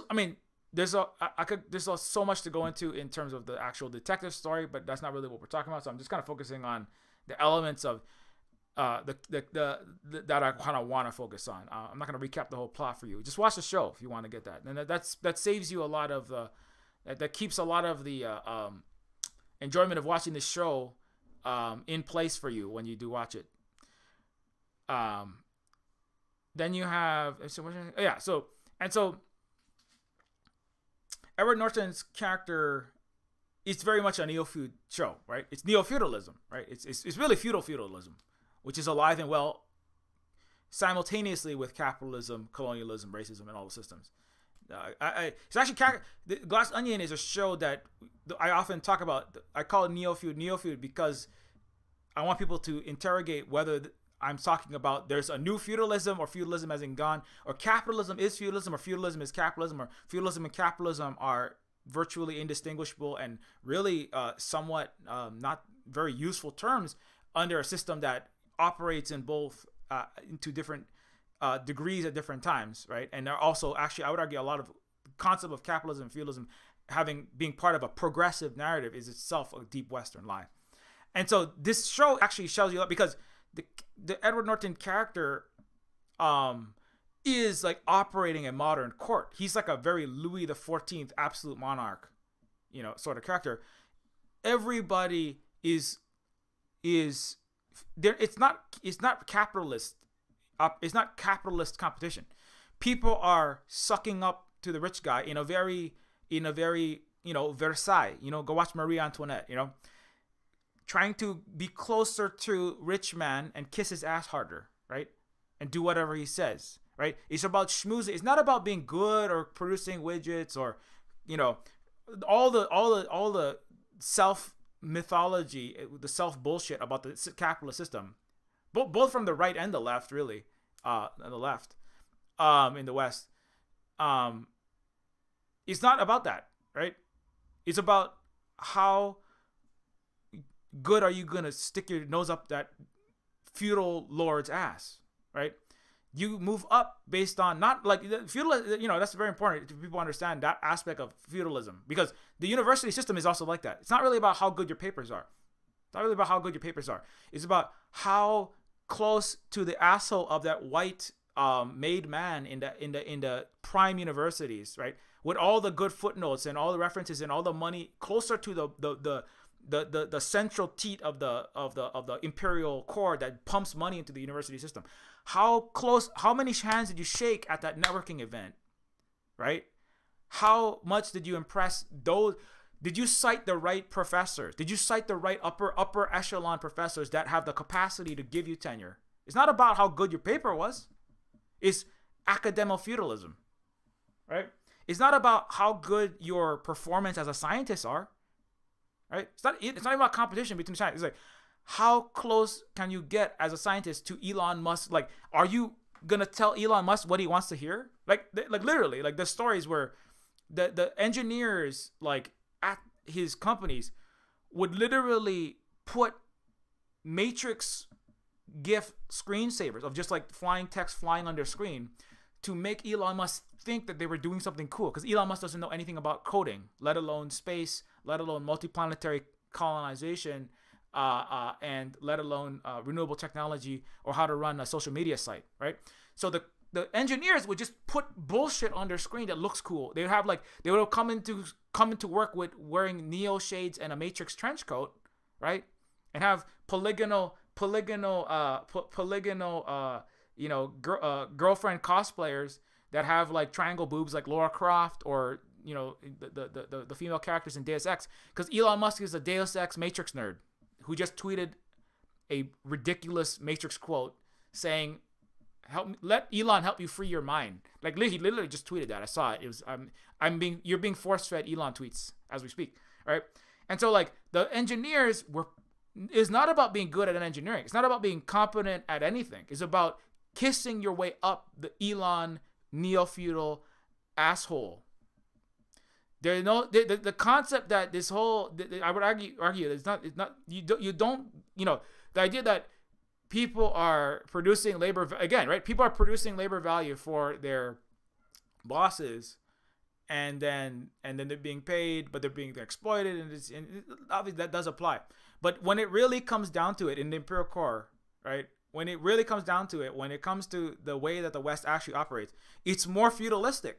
It's more about entitlements and intermarrying, or getting a romantic entanglement or a bromance entanglement, a bromantic entanglement, getting really close to Elon or getting really close to Mark, right? And just making them think. I mean, this is how it really functions, right? It's still feudalism. It's it's like, what even does that word mean? It's like it's never not been that way. That's the other thing, right? The workplace dramas and workplace stories where people are climbing the ladder in their offices, right? By being competent. That's all capitalist. That's Western propaganda that makes it seem like that's actually how capitalism functions. Not how it functions. It's by schmoozing around the water cooler. Who went to what ball game? Hey, for the boomers, it's like, oh yeah, we played football together. Oh my God, who's going to the 49ers versus the Jets? Oh yeah, who can kiss ass? Who goes to the great golf game, right? The people who operate capitalism, they don't have any talent. None of them have any fucking talent. All they do is come to work and they cheat on their wife with the secretary. And whoever can talk about how fun it was to cheat on the wife with the secretary better with the boss moves up in the world. That's nothing to do with anything productive, right? Maybe there's some capitalism for the line cooks and the McDonald's burger flippers and the people that are actually like doing some actual programming somewhere in the inner bowels of Twitter that hasn't collapsed into bit rot and bogus fucking inane propaganda that Elon has ripped out of some eldritch manosphere hole and blasted across the internet, right? With all of his right-wing fascist friends that are trying to get Andy Ngo's list and dox all of the left. Right? So like the people that are producing some amount, maybe they're doing something akin to what what capitalists describes as competition in the workplace, but most of it is just a bunch of feudalism, right? It's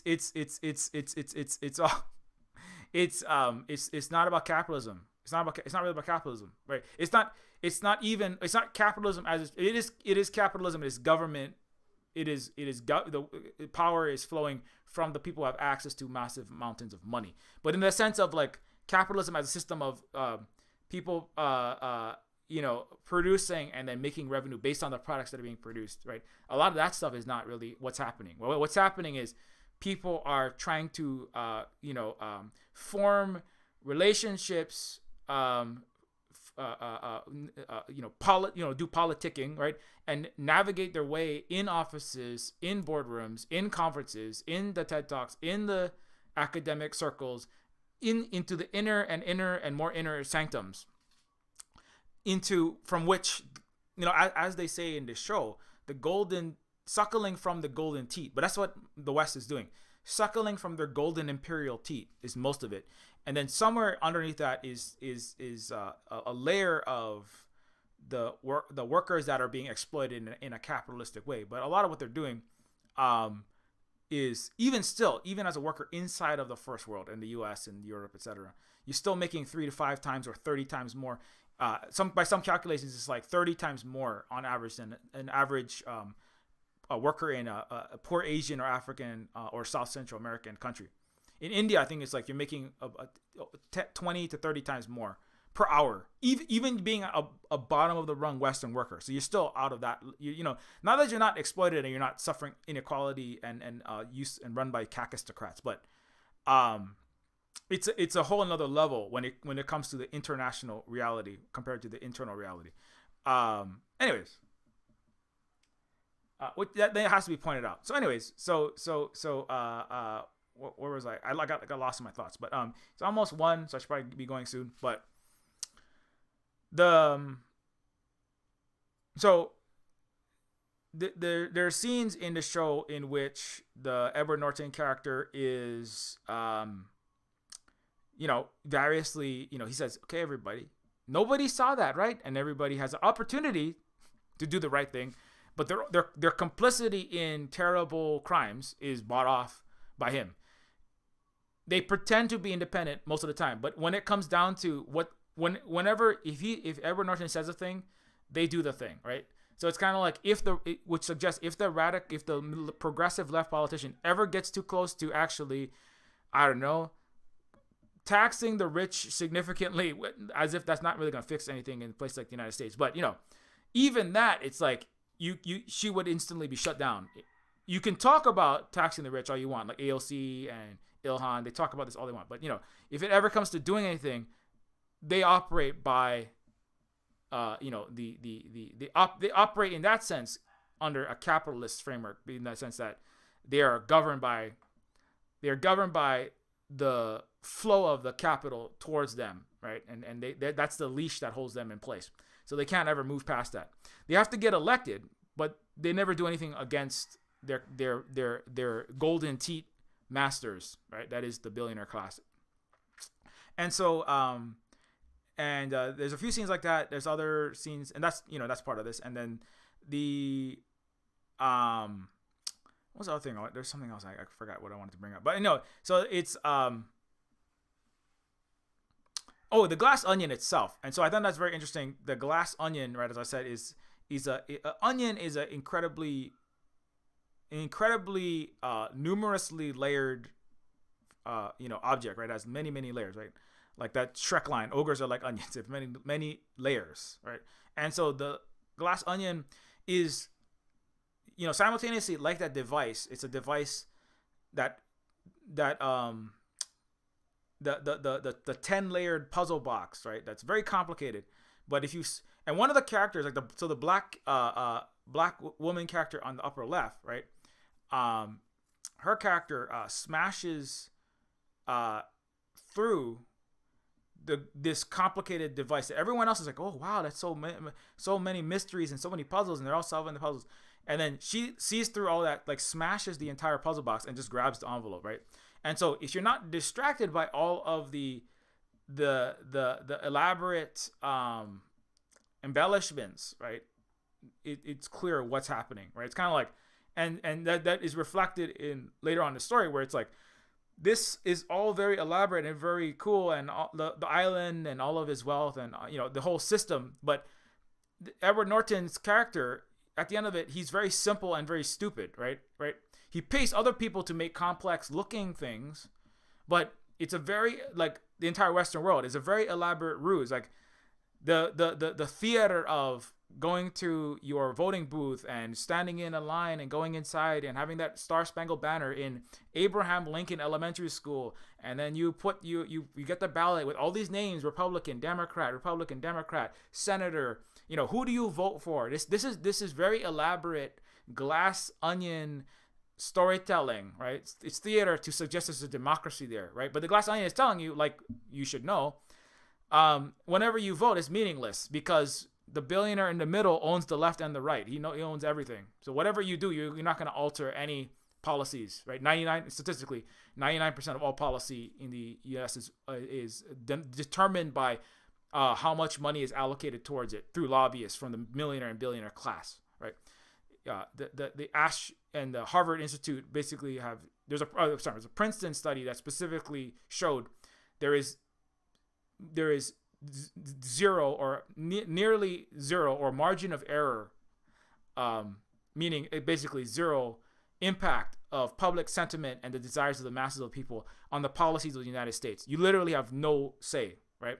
So when you go into the voting booth, that is the real world glass onion that you're going to, right? Pretending like there's any say in the government. When you go into your corporation and you're like, you have the opportunity to, move up in this company, and you can be a millionaire. You're a temporarily embarrassed millionaire.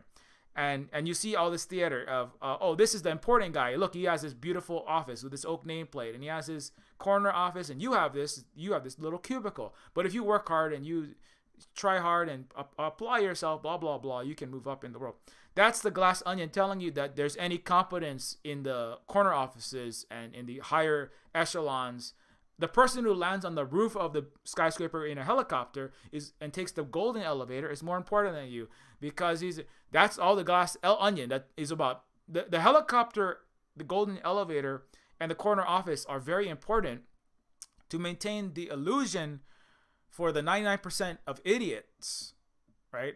Or bamboozled people into believing that the billionaire class and the millionaire class are Iron Mans and smart geniuses that deserve their office. Like, having the corner office is the justification for continuing to have the corner office, right? The reality is billionaires don't need a corner office, and they don't need a roof helicopter. They don't have to show up if they don't want to. right? That's what COVID-19, the pandemic, said. Showing up with the helicopter on the roof and coming down the elevator, that cost $1 million to install or more, and everyone else got to come up the shitty old elevator 50 at a time, all smacked in together, right, into your shitty cubicle, right, with your 5 square feet of footage, 5 square feet of floor space in some giant office tower, right?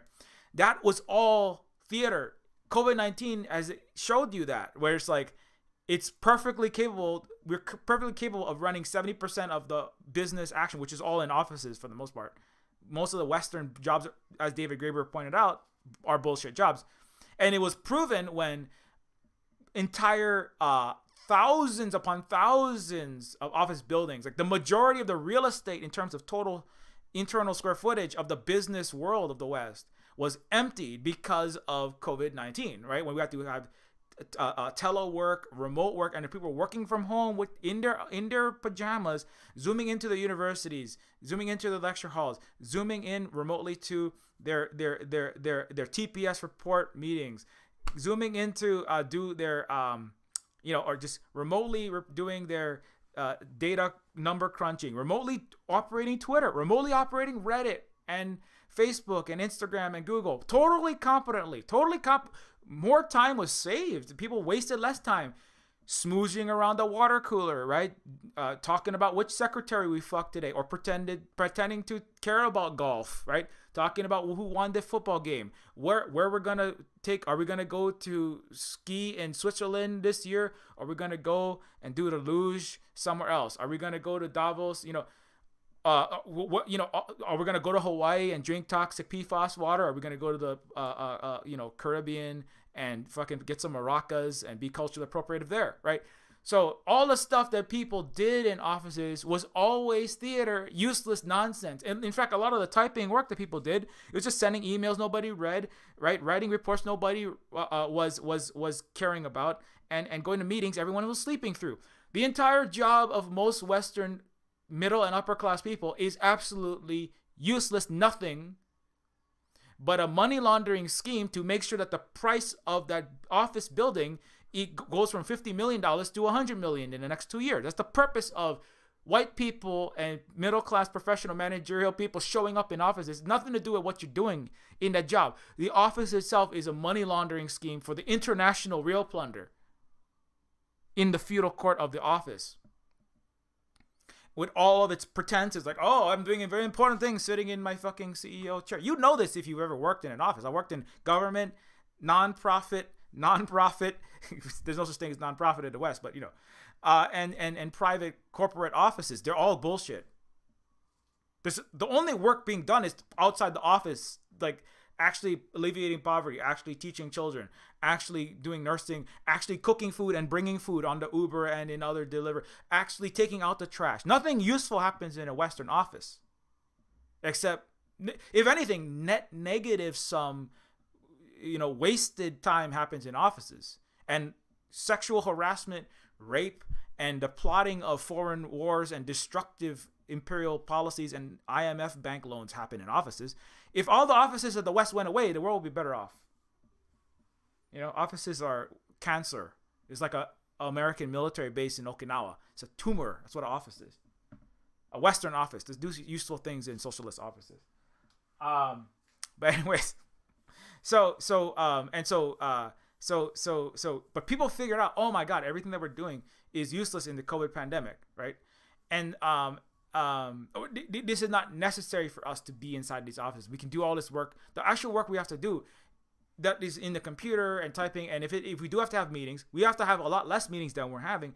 And the meetings that we're having are mostly so that the white dudes and dudes who want to schmooze their way to the top can do a PowerPoint presentation where they take black and brown people and women's labor, stick it in their PowerPoint and go, look at how much I've improved the profits being a local manager to become a regional manager and then to become a VP of marketing. And hopefully one day stick their nose so far up some rich white billionaire's ass they become their own CEO. That's what offices are for. That's what the Western workforce is for. It's a bunch of incompetent would-be kakistocrats who are only good at lying and taking credit for other people's actual work, trying to escalate themselves upon a rat race ladder that is useless, needless, and is ultimately all about maintaining imperial plunder of the rest of the world. The people who are actually the richest in the world don't show up to offices. The real billionaires don't show up to offices. They're hanging out in the Greek island, jerking off with their fucking friends, spelling their name by doing geoengineering with 25 container ships that they own to build sandbars and shit. They're doing bullshit. They're Elon. The people who nobody who actually has power in the world shows up to offices on a regular basis. They don't give a fuck. That's the office is a money laundering scheme for them. And this is the real secret, because I've worked for billionaires.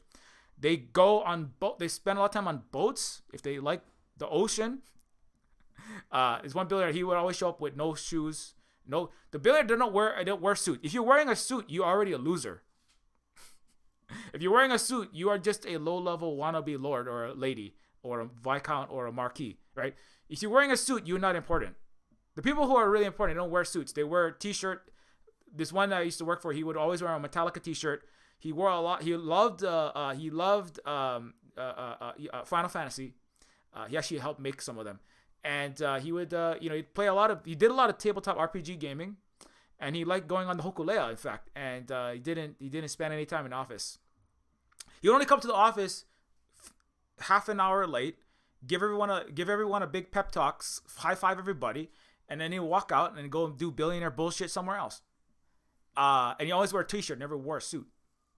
Like the billionaire don't wear suits. They don't. They wear. I mean, when they do photo ops, sometimes they wear the suit, but they want to be seen as everyman. That's why Jeff Bezos is always wearing his fucking jeans, right? Those people who actually have that kind of power, being a kakistocratic, useless white man, right? They've proven how useless and how malicious they are as a white man. That's how they got to that point. They don't have to show up to the office anymore. That's for all these losers, right? All these schmoozing, sniveling, fucking feudal wannabes that come around the neo-feudal billionaire, and hope they waiting for that invitation out of their office, right? Whether that's the government office, like the lady on the left, right? Being a so-called progressive in a capital somewhere, right? DC, or operating in Olympia, Washington, or trying to raise money in fucking Los Angeles. Whatever they're doing as the governor of Hawaii, right? That clown Josh Green, right? Killing Hawaiians by dumping jet fuel in the water and covering it up as the governor of Hawaii with the military, right? So what the governor of Hawaii, the so-called state of Hawaii, the governor of California, the senators from Michigan and everywhere else, and everyone in Europe as well, it's the same thing. They're all waiting for the call from Elon, and they're waiting for the call from their from their Bezoses, so they can all go suck off their real master on the Greek island or on the Hawaiian island sometimes. They're waiting for the call from that dude who doesn't wear any fucking suit except when he feels like it, so they can come suck him off and make sure they get funding for the next year, right? There's a lot, like everybody's scrambling for the grants, like when in the academic world, you constantly, oh my God, I gotta write a grant, I gotta go suck off the upper echelons of the so-called Western education system so I can get funding for the next fucking year for my so-called educational project, right? With the exception of the people that are Patreons and supporters of the Silver Spook stream, like Big Teal, etc. Those are only rogue educators, and everyone else is a bunch of fucking neo-feudal sniveling cowards. But anyways, oh my God, I gotta scrabble to get my grants. Where's my grant? Where's my grant? What you're doing is you are telling the power that is racist, capitalist, and imperialist what they want to hear, so that you can get the money to keep existing in the court of the first world. That's what you're doing. It's really more like feudalism than capitalism, and that's why I like this show a lot, because that's what they're all doing. That's what they're all doing. As I said, the left, center, and right political, the business leaders, the scientists, the engineers, celebrities, I would count the scientists as an academic, right? No, you know when you're doing bad science, you know when you're doing something that's not useful to the world. Right? And the scientist even says, this is not, I really want to be inventing what the billionaire wants me to invent. It's not actually useful. And it's fact very dangerous, right? But against his own knowledge, the scientist, right? The academic, against his own best, competent knowledge, is choosing to do dangerous, deadly, terrible things because there's money in it. There's grant money in it. There's funding for a science project in it. There's his mortgage payment is in it. His child's expensive college tuition is in it. His auto payment is in it. You know, and if he doesn't suck off the billionaire, he's not going to get it. So that's kakistocracy. So you know how that works. I know how this works because I had to work for these kind of people. And the thing is, I never got close enough to the billionaire because, well, I have too much self-respect, too indigenous, too native, fine, anti-imperialist, but also because I never. You have to really do what they want. You have to really be good at giving up all of whatever morals you had, and just sometimes literally sexual servicing, blowjob, etc. Whatever you got to do.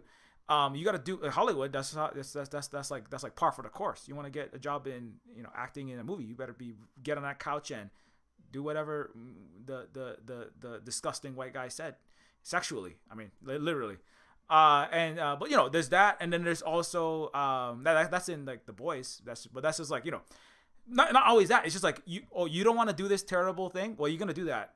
Oh, you don't want to you don't want to go back on the political promises you made to actually push for Medicare for all. Well, fucking too bad. I don't care. I'm the person that's paying your entire campaign chest, right?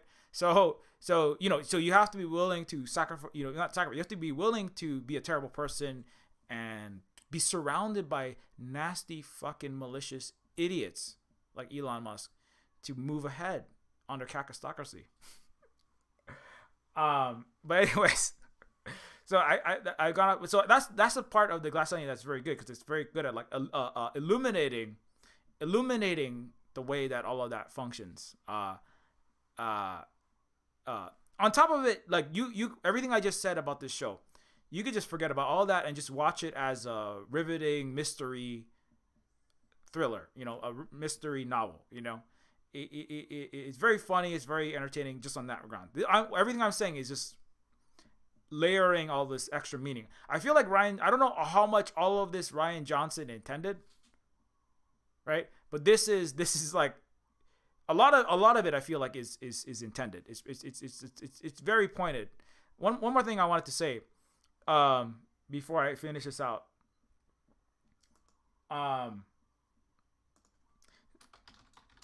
The Glass Onion. One thing I really appreciate about it, on top of aside from the other points that I've already made, is that it opens. Why did the Glass Onion mask up? Okay, I don't care about that. I just want to see an image. So one thing I appreciate about the Glass Onion is that in the Glass Onion, it acknowledges the present. It acknowledges the reality that we're in. Why setting Glass Onion during COVID makes it a better movie, right? And I do think that it does, in fact. In the Glass Onion, it acknowledges the reality that a pandemic has happened. It acknowledges the reality. It doesn't acknowledge all the realities, but it acknowledges the reality that there was a lockdown. In the beginning, Benoit Blanc, right, the main character, is stuck in his house. He's like going nuts, sitting in his bathtub, right? And he's been in there for hours. And also, Benoit Blanc is canonically gay, and his husband or boyfriend is Hugh Grant. It's pretty funny. And it's like, and so he is stuck in his house, right? In lockdown, kind of losing his mind, bored out of his mind, and it acknowledges the experience that lockdowns are not easy, but like necessary. Some precautions at different times have been necessary to prevent loss of life, right? So it acknowledges the reality that we were in a pandemic for years, and we still are in a lot of ways, right? Obviously, it acknowledges that reality in which most other movies, just including the Marvel, especially the Marvel and action movies, live in this fantasy land where nothing happened and everyone's totally fine, and a million people didn't just die for profits and for selfish ways and capitalism, right? And so so Glass Onion opens with acknowledging the pandemic. Everyone is remote. The scientist is remote working. The governor is remote broadcasting from her mansion, from her house. Everyone is remote, and some of the main points of the show are revealed by who is masking and who is not. Right? This scene is very actually so the COVID is acknowledged. The fact that people have to wear masks is acknowledged. Now they're not wearing masks the whole time, but there's one scene where they're getting ready to meet each other, and so the Benoit Blanc is distancing and masking. Some of the other characters are masking, but not so much distancing. The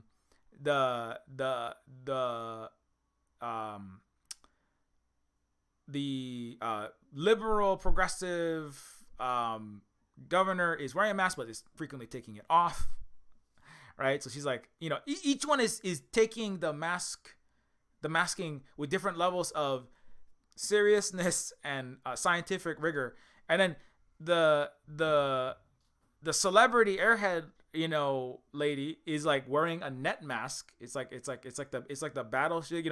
You're about as funny as a screen door on a submarine. Right, it's like she's wearing a net mask. It's like it doesn't even get what the mask is. What the mask is for. That's doing absolutely nothing. And then you have the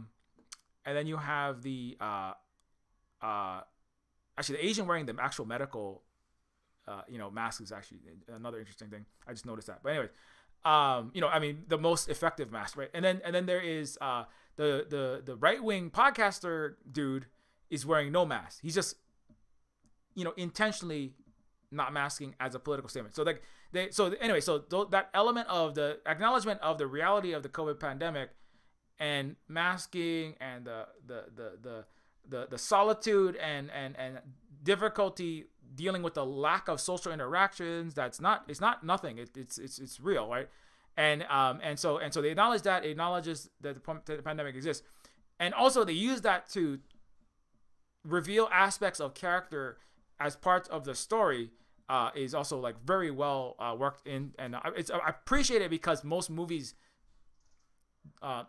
either set the movie outside of the pandemic in some future science fictional world, or they get around that in shows like Severance by kind of like everything is in an office, like really distanced in a kind of enclosed space, or they're doing it by but they just ignore, or there's no pandemic. We're just in a city in New York that's full of people, and it's totally fine and normal, right? But the Glass Onion is like, no, the pandemic's happening. It's real. We're like, it's causing psychological impacts. It's causing health impacts, and some people are taking it seriously, and other people are being annoying and not taking it seriously, right? And so like that's that's one of the, just like a side note that I like that a lot about. I like that about the Glass Onion as well. Anyways, I think that's basically it. It's 107, and we're gonna be doing. Yeah, we're not gonna have the evening stream. If you want a Twitch stream, I did a Twitch stream yesterday on Twitch, obviously. So we're not gonna have the usual evening Twitch stream. So yeah, you can go check the last VOD if you want to see that one. It's about New Year, and we're gonna have a New Year's celebration today. So I gotta go make food shortly. We're gonna work together to make some Asian food. We're making sushi. Like I have Japanese and other ancestry on one side that have that's one of our practices. And my dad and my dad's sisters and everybody, they all know how to make it. So we're gonna try to. They never formally taught me, but we're gonna. We kind of know when we have instructions. So we're gonna work on that soon. So I should be getting out of here very soon. But finally, just on Kakistocracy, I know I've been constantly bringing this book up, but I wanted to say yesterday, there's this line that dovetails with my point about the Kakistocracy, or ruled by incompetent and terrible, right, people. And the Grand Chessboard is a book by Zbigniew Brzezinski, a grand strategist for the U.S. superpower for much of the 20th century, and West for American primacy and geostrategic imperatives, the Grand Chessboard. And one of the illustrations was the fact that Russia and China have come so close together that so much money is being wasted and thrown into the Ukraine hellscape nightmare. And Russia is not harmed by the sanctions. Russia is not losing in this war. Russia is not being harmed. You're being told something else by Western media. And Russia, China, and the rest of the world is coming so closely together in this moment. And I just want to point out, this is like another thing. I found the quote that I wanted and I couldn't find it yesterday. So let me get that quote real fast, because it illustrates the point about how on an international scale, Kakistocracy is definitely reigning and destroying the Western world, and that's awesome. Because I don't give a shit about the imperialist colonizers and their destruction of everything. And in fact, that's the great hope for the world. It's not some technology that Elon's going to invent or any glass onion clown. But this is the quote I want, right? So this is from, again, Zbigniew Brzezinski, just for some context. I know I talked about it multiple times on Twitch. I've gone through actually entire chapters of this book on Twitch, but a Polish American diplomat. He served as counselor to President Lyndon B. Johnson, as well as President Jimmy Carter's national security advisor. He also he produced the Trilateral Commission. He produced the Trilateral Commission. Who has participated in managing planetary affairs as one very secretive political and business leader group that has selected presidents of the United States among other countries. But he generally has been close. He's very much like a Kissingerian, like a Kissinger-like character who has had more my point I was making yesterday was he was more competent at maintaining the actual power, because I was talking about the way capitalism functions inside the country, inside of the imperial core, is different, and it's not so much the important power base. The important power base is the periphery, it is the resources, the electricity, the energy, the oil, the natural gas, the coltan, the copper, the steel, the from Africa, Asia, Latin America, and etc. And the Asian labor and the African labor, and one time slave labor, now basically still slave labor in a lot of senses. But that imperial management is more important than what's happening inside the glass onion little Versailles palace of the United States or Europe. And there were competent managers like Brzezinski at one point that were not kakistocrats. They were not perfectly competent, but they had they based their analyses of the world, of who countries were, France, Britain, right? Germany, France, Christian but Franco, different from the British. The British moving back, falling in line with the Anglo-Saxons based on their own histories. France and Germany potentially coming into conflict with American primacy and superpower hegemon status if they turn against the United States. And the U.S. had managers, right? Similar to the glass onion has the scientists and politicians. But the U.S. at the highest levels had its kakistocratic capitalist billionaires, like the CEOs of major oil companies, etc., and billionaires that existed in the 20th century, paid competent empire managers like Brzezinski and Kissinger who understood who the Russians were, who understood who the Chinese were, and not perfectly, but good enough to make moves in the world that actually increased and maintained America's hegemonic power, to break up the Sino-Soviet split, using the Mujahideen and backing the far right in Afghanistan, the push in the Vietnam War, to rein in the spread of communism, right? To stop any counter-hegemonic force with a Russian-Chinese alliance, right? So the Brzezinskis were competent imperialists as opposed to kakistocratic forces. But today, that has changed as Russia and China grow closer together. The United States is in the process of collapsing with the Western Europeans that the U.S. is dragging down with them in their reckless, needless, incompetent imperialist warmongering and sanctions regimes that are based on false information that is they're smoking their own lies, basically. They're reading their own military propaganda lies and then operating, saying, oh, Putin is some kind of evil dictator and they're collapsing any second now, and we're going to have America's going to run this planet 100% again in the next 5 seconds if we give another $1 billion to Ukraine, like it's some kind of fucking Reader's Digest or some scam sweepstakes. It's like the U.S. is scamming itself. And so, the evidence of this is clear when you look at this book, The Grand Chessboard, and you realize this is from somebody who actually managed the empire that was maintained for much of the 20th century. The Soviet Union did collapse. It was difficult for us, even the Vietnamese, like Luna Oi. Vietnam had a huge blow when Soviet Russia fell. Communist Russia, China was having hard times at the same time. It was looking very good for U.S. capitalist imperial primacy at that time. The greatest danger, this was written in 1997, by the way, so before even 2001. This is like it's still in the 20th century. The most dangerous scenario would be a grand coalition, China, Russia, and perhaps Iran, an anti-hegemonic coalition, united not by ideology, but by complementary grievances. It would be reminiscent in scale and scope of the challenge once posed by the Sino-Soviet bloc, though this time, China would likely be the leader and Russia the follower. Look at the news today, right? Think about it. China, world's largest economy of purchasing power parity, number one enemy of the United States. Russia, strategically, economically tighter than ever, even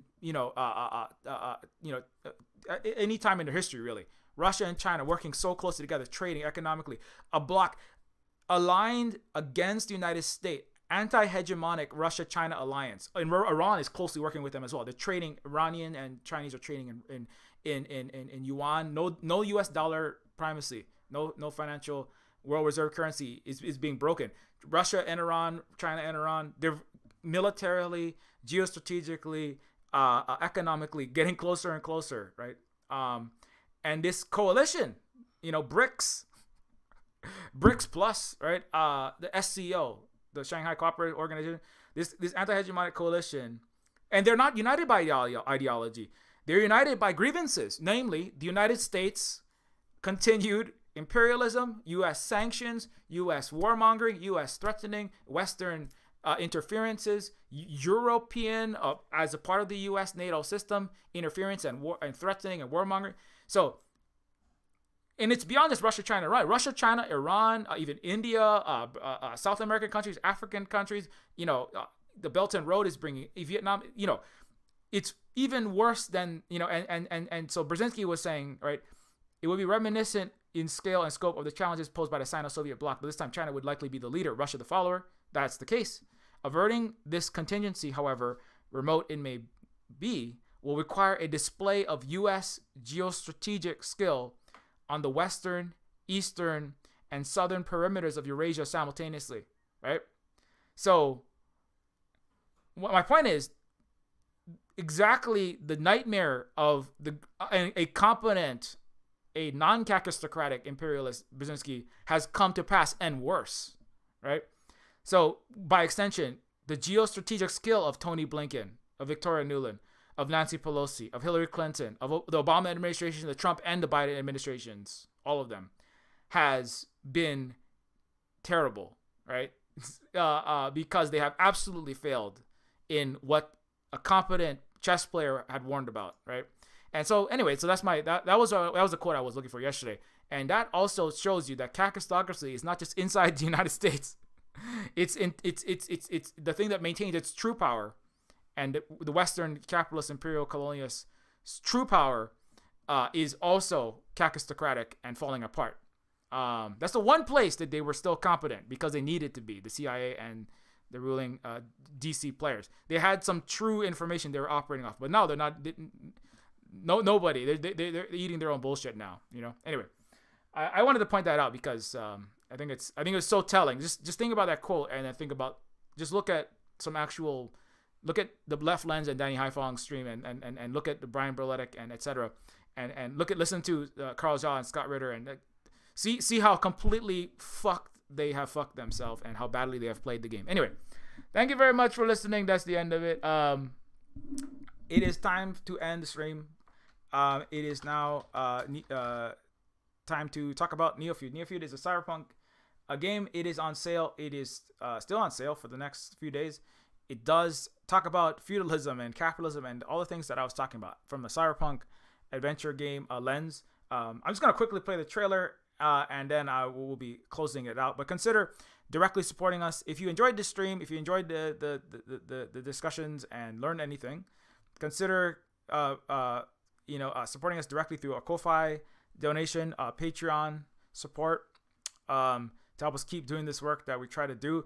We have lost a bunch of Patreon patrons, so it would be great to re-up that to make sure we can keep keeping the lights on and the electricity flowing and the streams going and Neofeud 2 work going, and lots of stuff we would like to do. But so consider directly supporting us and or buying one of the games that also supports us, and I'll be right back to finish.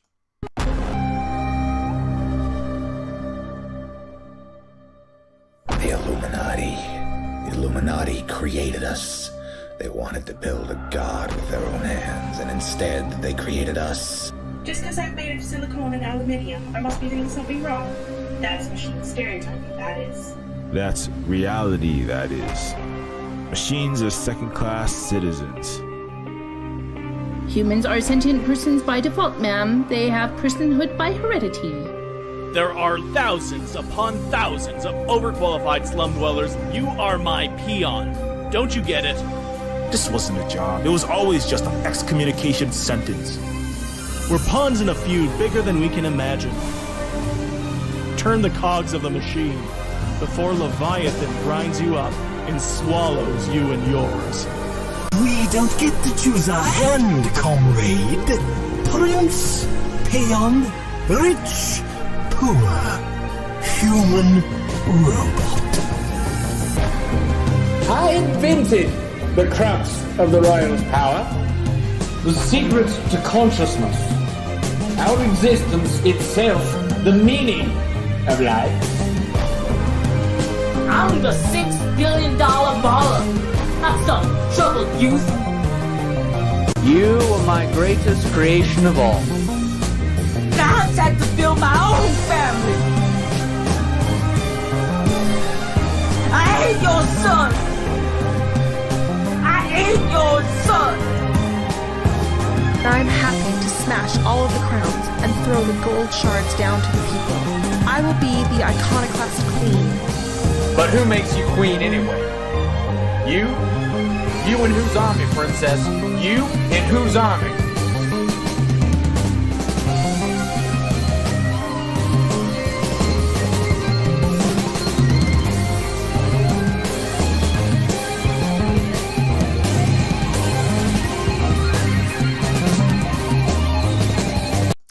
Anyway, so so don't forget Neofeud is out. You can get it on itch and also on Steam.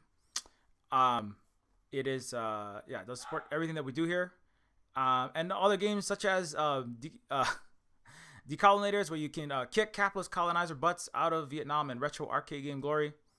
If you like doing that, Indigenous Star is a game about an empire that arrives on your planet to eradicate and plunder, heal the land and people, and prevent erasure of your native language and culture, and confront invaders before it is too late. It's set in the world of Neofeud as well, between Neofeud 1 and 2. And of course, we also have Pigeon with Gun, a retro comedy shooter where you fight giant robot gajillionaires, bougie F-16 pilots, and lion heart-stealing Valentine card-shaped politicians, like the so-called progressive in the Glass Onion. And you can also help us, of course, as I said, through Patreon. Consider becoming a Patreon patron. It does help us to keep going. You get access to the Silver Spook Discord as well as behind-the-scenes updates. I'm working on a really big update for the new year, like a year in review update for Silver Spook Cooperative. So consider joining and get access to all that, and know that you're supporting a actual anti-Kakistocrat organization, Silver Spook Cooperative, and also Native Hawaiians doing land back here in illegally U.S. occupied Hawaii. Also consider that you can follow at Silver Spook at Silver Spook Games at Octodon.social and or at Silver Spook Games at Mastodon.social. I have two separate Mastodon accounts. You can follow Silver Spook Guy, and for the personal stuff on Twitter, Silver Spook Games for the game stuff, and we also have Facebook, Instagram, as well as you can check out Terminus C for Terminus Cyberstar. That is a 3D cyberpunk RPG that I'm the content director and lead writer of, on top of Neofeud 2. I'm sorry I'm not done with Neofeud 2 quite yet. I'm estimated about 70+% done. It's just a massive freaking game, and we haven't reached our Patreon goal. If I would say if we reached our 50, if we got to the 1,500 Patreon goal, like the stretch goal, it's just like the goal. I might have been done with Neofeud this year, but I have to work on making the money in lots of other ways. So I can't focus as much energy on finishing Neofeud 2 as I would like to. So tell lots of people, hey, support Silver Spook's Patreon so we can finish that game. But I am trying my absolute hardest to finish it as soon as possible. Yeah, we are close to being done. Terminus Cyberstar is another game though that you can check out on Twitter, and it's also has a Discord that you can join. And it's a game that's it's a team of like 5 or 6 other folks that are taking a design that I created and implementing it in Unity. And if that sounds fun, check out Terminus C.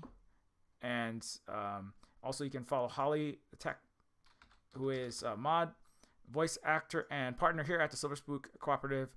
And Holly is also writer and mod for Design Attack or the Kate Nix and the Lounge. That new episode. I think I'm going to be in some of these new episodes. In fact, on the camera, if I'm not mistaken. Oh, also Silver Spook Hui may be doing positive leftist news with the Mexi gang coming up soon. I think that might be happening. But also I'll also be inside of this next show coming up in January. And so follow Holly and learn about that. Holly also writes and educates. Oh, I forgot. And you can check out Holly's book, Women. That is another thing you can get on itch.io. It's about a woman raised in right-wing evangelical, it's from a woman, Holly, raised in right-wing evangelical Protestant Christianity. And it is a story that is kind of dunking on that culture in the Bible story from the perspective of Mary. So consider checking out that. And also Holly educates, primary caregiver and administrator here at the Silver Spook Cooperative. So consider following Holly. And yes, Happy New Year to everybody. Hope everybody has a good 2023. Hope 2022 wasn't too terrible for you. Thanks, Big Teal. Thanks again for moderating. Thanks all these people for being Patreons. Again, thanks so much. Massively appreciated. Hope I had to go remove a bunch of people, unfortunately, but that just means more room to add more people as Patreon patrons. So consider joining those names. But thanks to all the people who are on the list. And yeah, Strin Mexi is awesome. Thanks, Big Teal and Strin, for hopping in there. And yeah, so we won't be here this evening. We'll be too busy shooting vast quantities of black powder fireworks. But then tomorrow we will be back in the evening for the Sunday at 8 p.m. Pacific Twitch stream. So until next time, keep your Mercedes polish, be excellent to each other. Gungi Fachoy, Happy New Year. And sometimes you gotta like throw a glass onion, smash that glass, set stuff on fire, BLM riot in a video game. I can't suggest anybody do anything illegal, but sometimes the glass onions and its Kakistocrats gotta go away. So have fun doing those things in a video game.